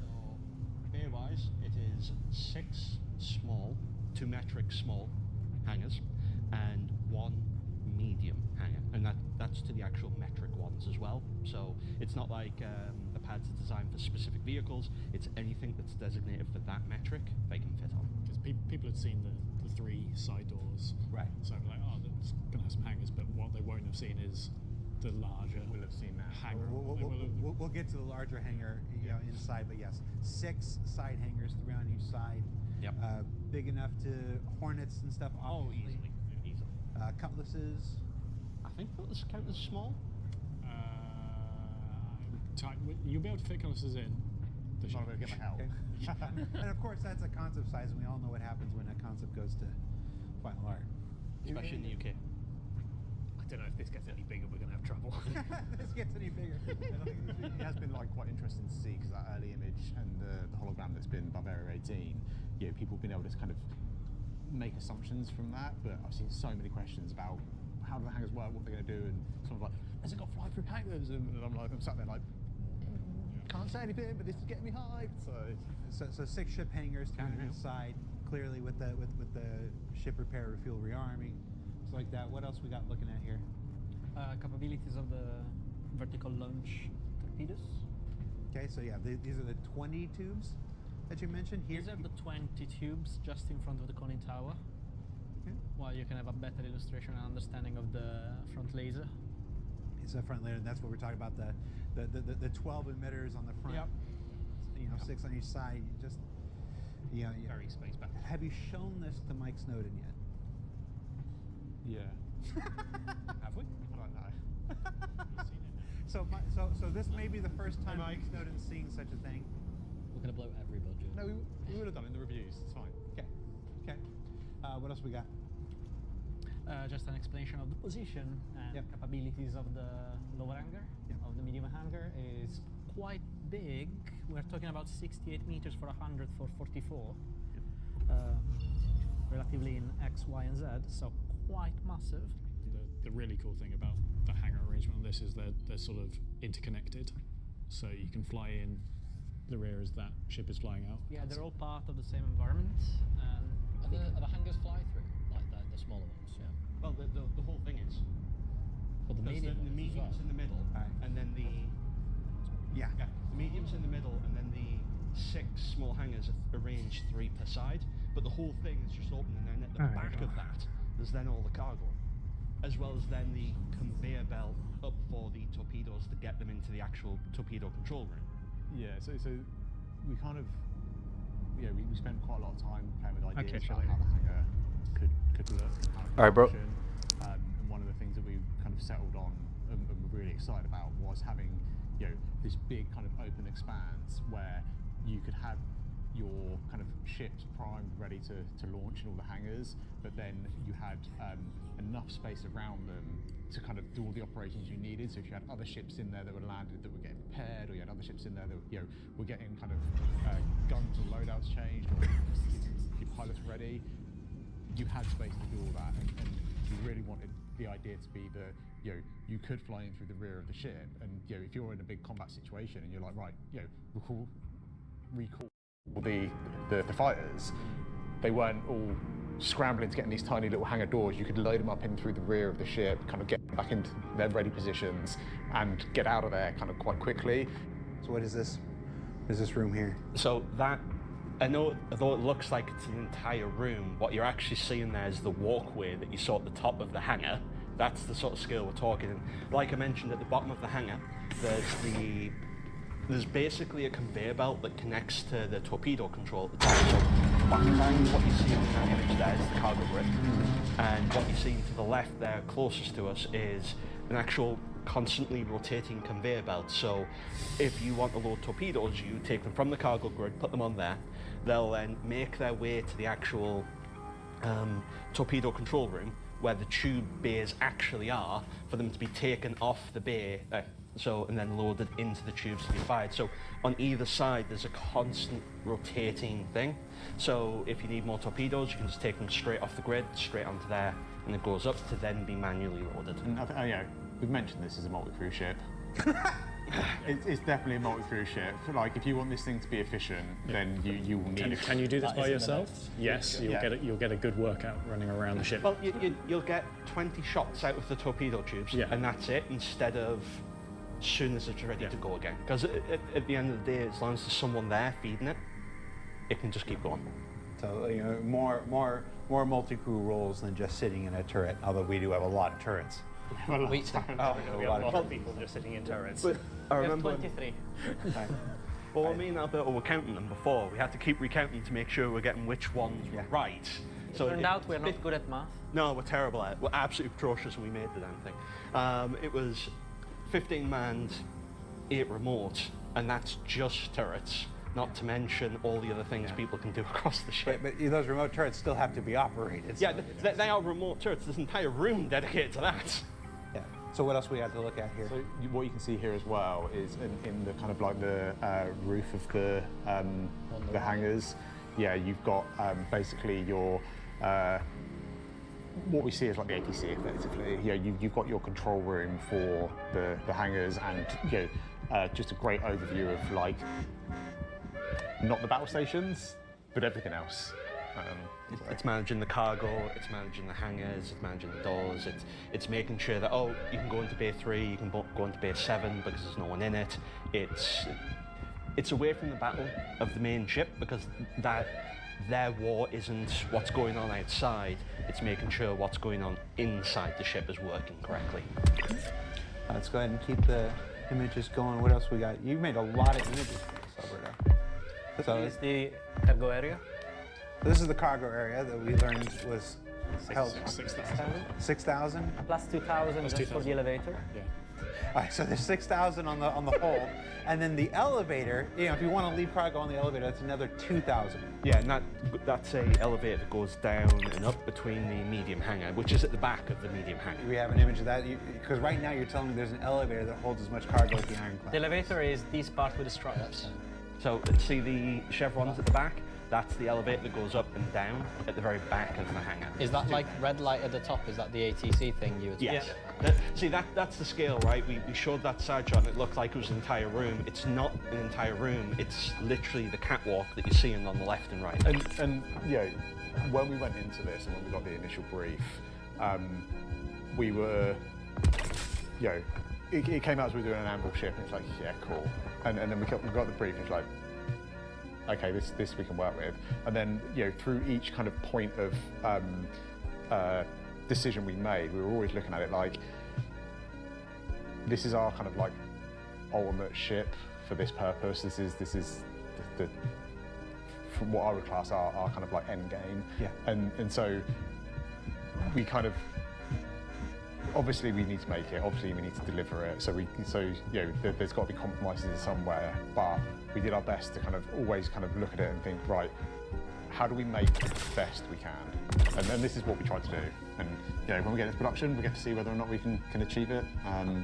But we put, you know, a lot of discussions, I think, and decisions into trying to get this thing to be like, you know, really, really something that we can be proud of.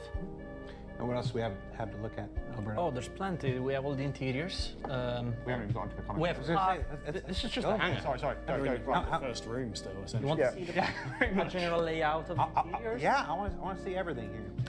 So this was the area we just seen. Here is situated the cargo. Here is the part of the elevator, and this one is the medium hangar.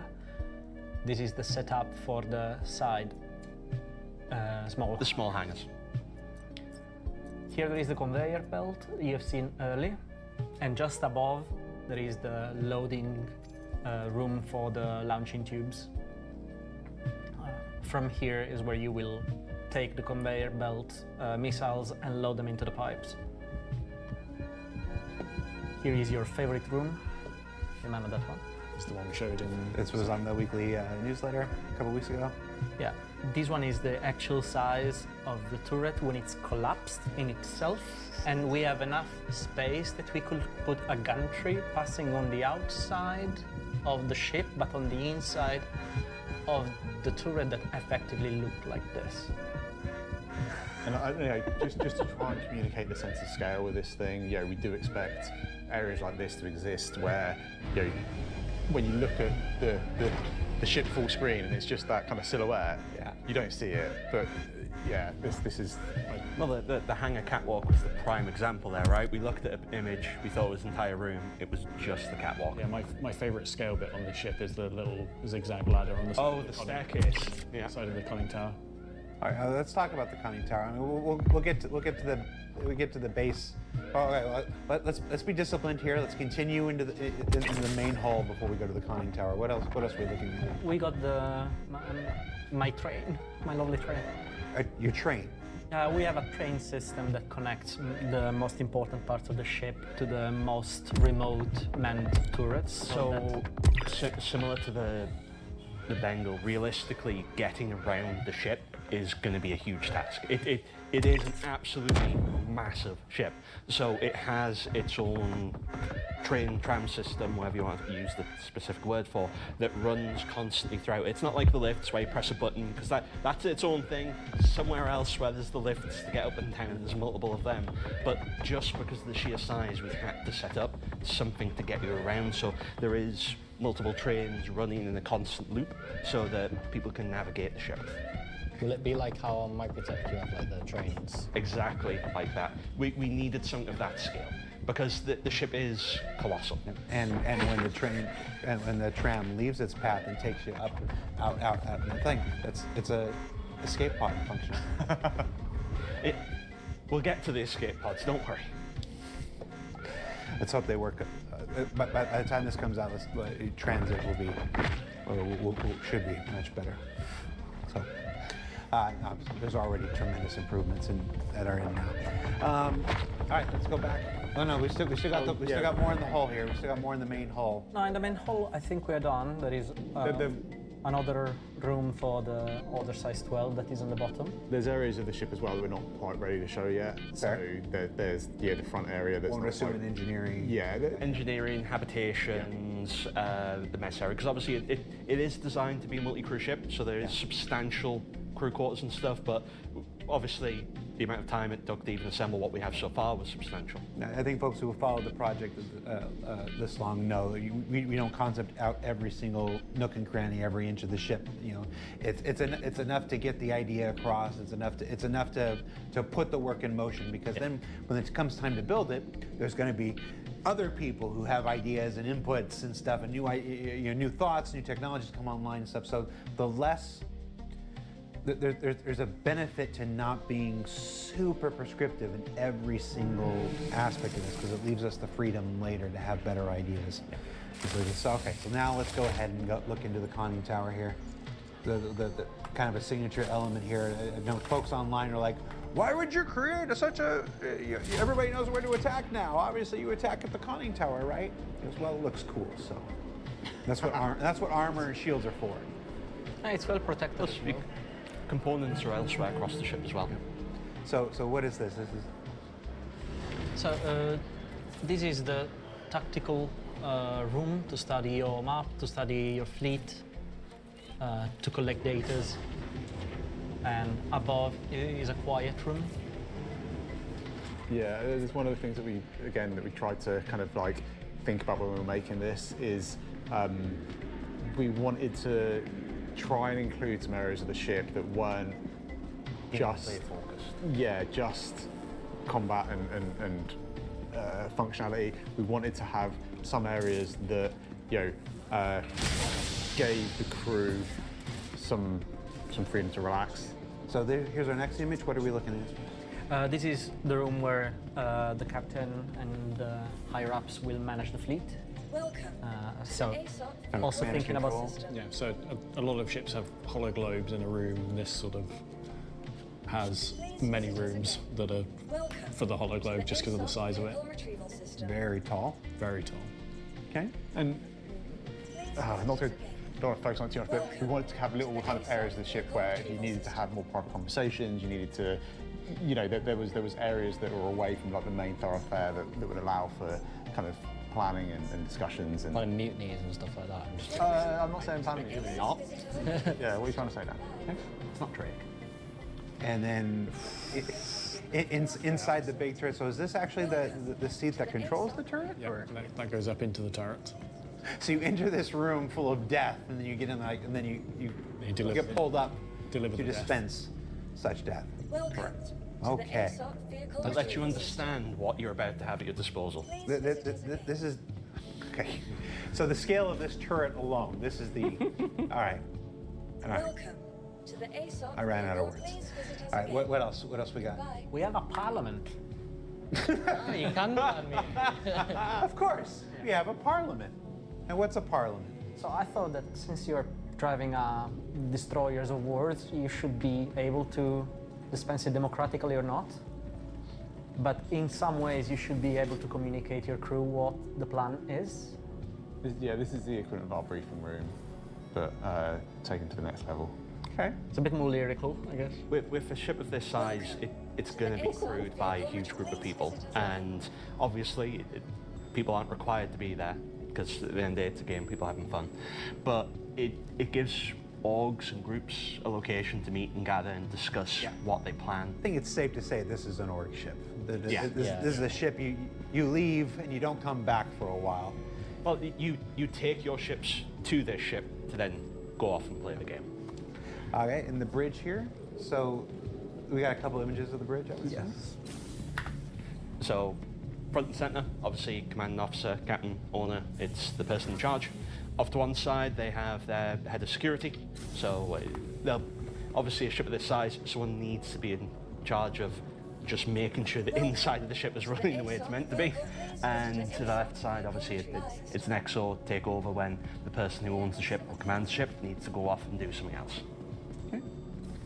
In addition to that, there's a cool little feature that we added to the actual commanding officer's dome. Do we have a picture of it? The video? Yeah.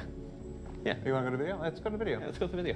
So if you need to have private, confidential conversations, just like how in real life you'd have proper meeting rooms for it, the captain has a way to actually generate one themselves on the bridge to have that conversation away from everyone. To then, well, it's a reflection of those times where John asked me to come into his office and close the door behind me. So you've literally made the 1960s Get Smart Cone of Silence. Yes. Can you imagine? And the idea is you know, if you are captain of this vessel and you need to have a very confidential conversation, but you are in the middle of a battlefield, you need to happen there and then. You need to be able to make that decision, have that conversation, and get on with it. So this is for all the remote turrets. So obviously, like I mentioned before, there's a lot of remote turrets on the ship. So there's an entire area. Basically, it's not a bridge per se, but it's a control center for all the different remote turrets across the ship. It needs it. At the scale it is, we can't just shove them in the bridge. They need somewhere dedicated, so they'd have their own priorities and conversations. I appreciate you don't make them run to every corner of the ship. Exactly. Well, we've got a train for that, so they don't need to run. There's so many opportunities with like a dedicated room like this, like for artists to come up with like new fun ways of like expressing stuff. So like something that jumps out to me is like, you know, if you've got all those people sat down in their remote turrets, like having some kind of just like an indicator light saying that the seat is occupied, like a little green light above it. So if you're like the boss and you're walking in, you're like overseeing all the remote turrets, you just see green all around. It's like, all right, my crew's ready to go. Yeah, well, one of the features that needs further development is the communication between the turrets and the command and control and stuff. Like I'm sure somebody saw the command and control room earlier and was like, well, what's that for? And it's like this. Eventually, you know, someone will be there able to feed targets to all these people and, you know, and control UI elements for everybody that's in there. And, you know, show's like, no, show here. Your guy is over here. You need to look here. You need to go here. It's like, you know, the four of you are on this guy. The four of you are on this guy. Something like this is essential to something like the Odin. So having all of those guys in one area, and then having a command and control that can communicate with them. Now imagine imagine one of the guys goes down or something, you know, armor piercing round, or the guy forgot to hydrate or something, and wasn't paying attention, and dies in his chair. You know, somebody can get out and run to the other turrets. Like, no, they're on this side and stuff. The abilities for coordination within the Odin are just immense. Like, I would say, not even the ability of coordination, the raw necessity of coordination necessary for this ship. I mean, this is not the ship that you buy.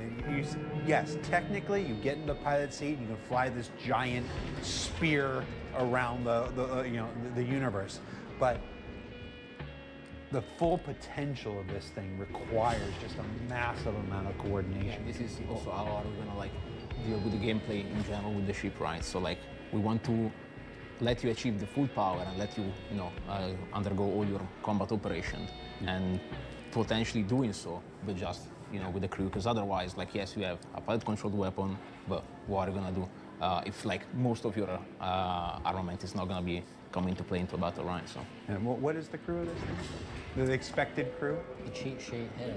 33. Yeah. 33. 33 So really is that's bare bones. Yeah, that's Yeah, that's minimum. bare bones. Yes, yes. How many operator turrets was there? Like we're talking bare bones, not even working at full efficiency. That's not even saying there's anyone feeding those torpedoes. That's just command the operator seats. That's the sort of numbers you're talking. I feel like when it comes time to balance a ship like this, that's probably the biggest thing. If you can get 33 people together, if you can coordinate 33 people together, it's like you deserve to just be, you know, the Norse god of everything. Well, it's like whenever you have a large group of people playing games together, there needs to be someone who is doing a little bit less of the interaction, but managing everyone, actually getting them all to coordinate.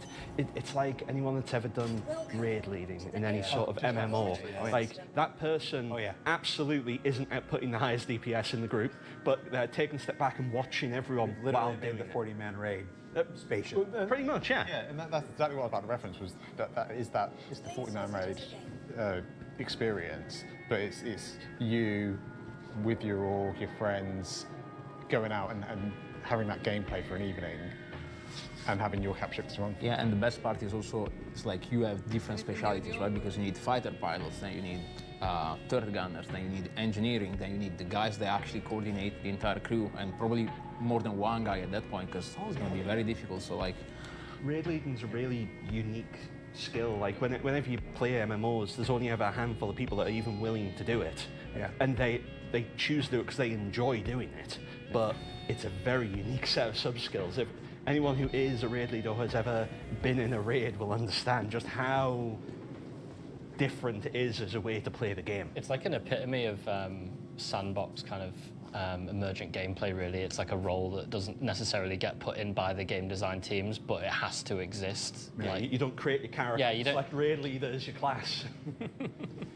And what else do we have to look at?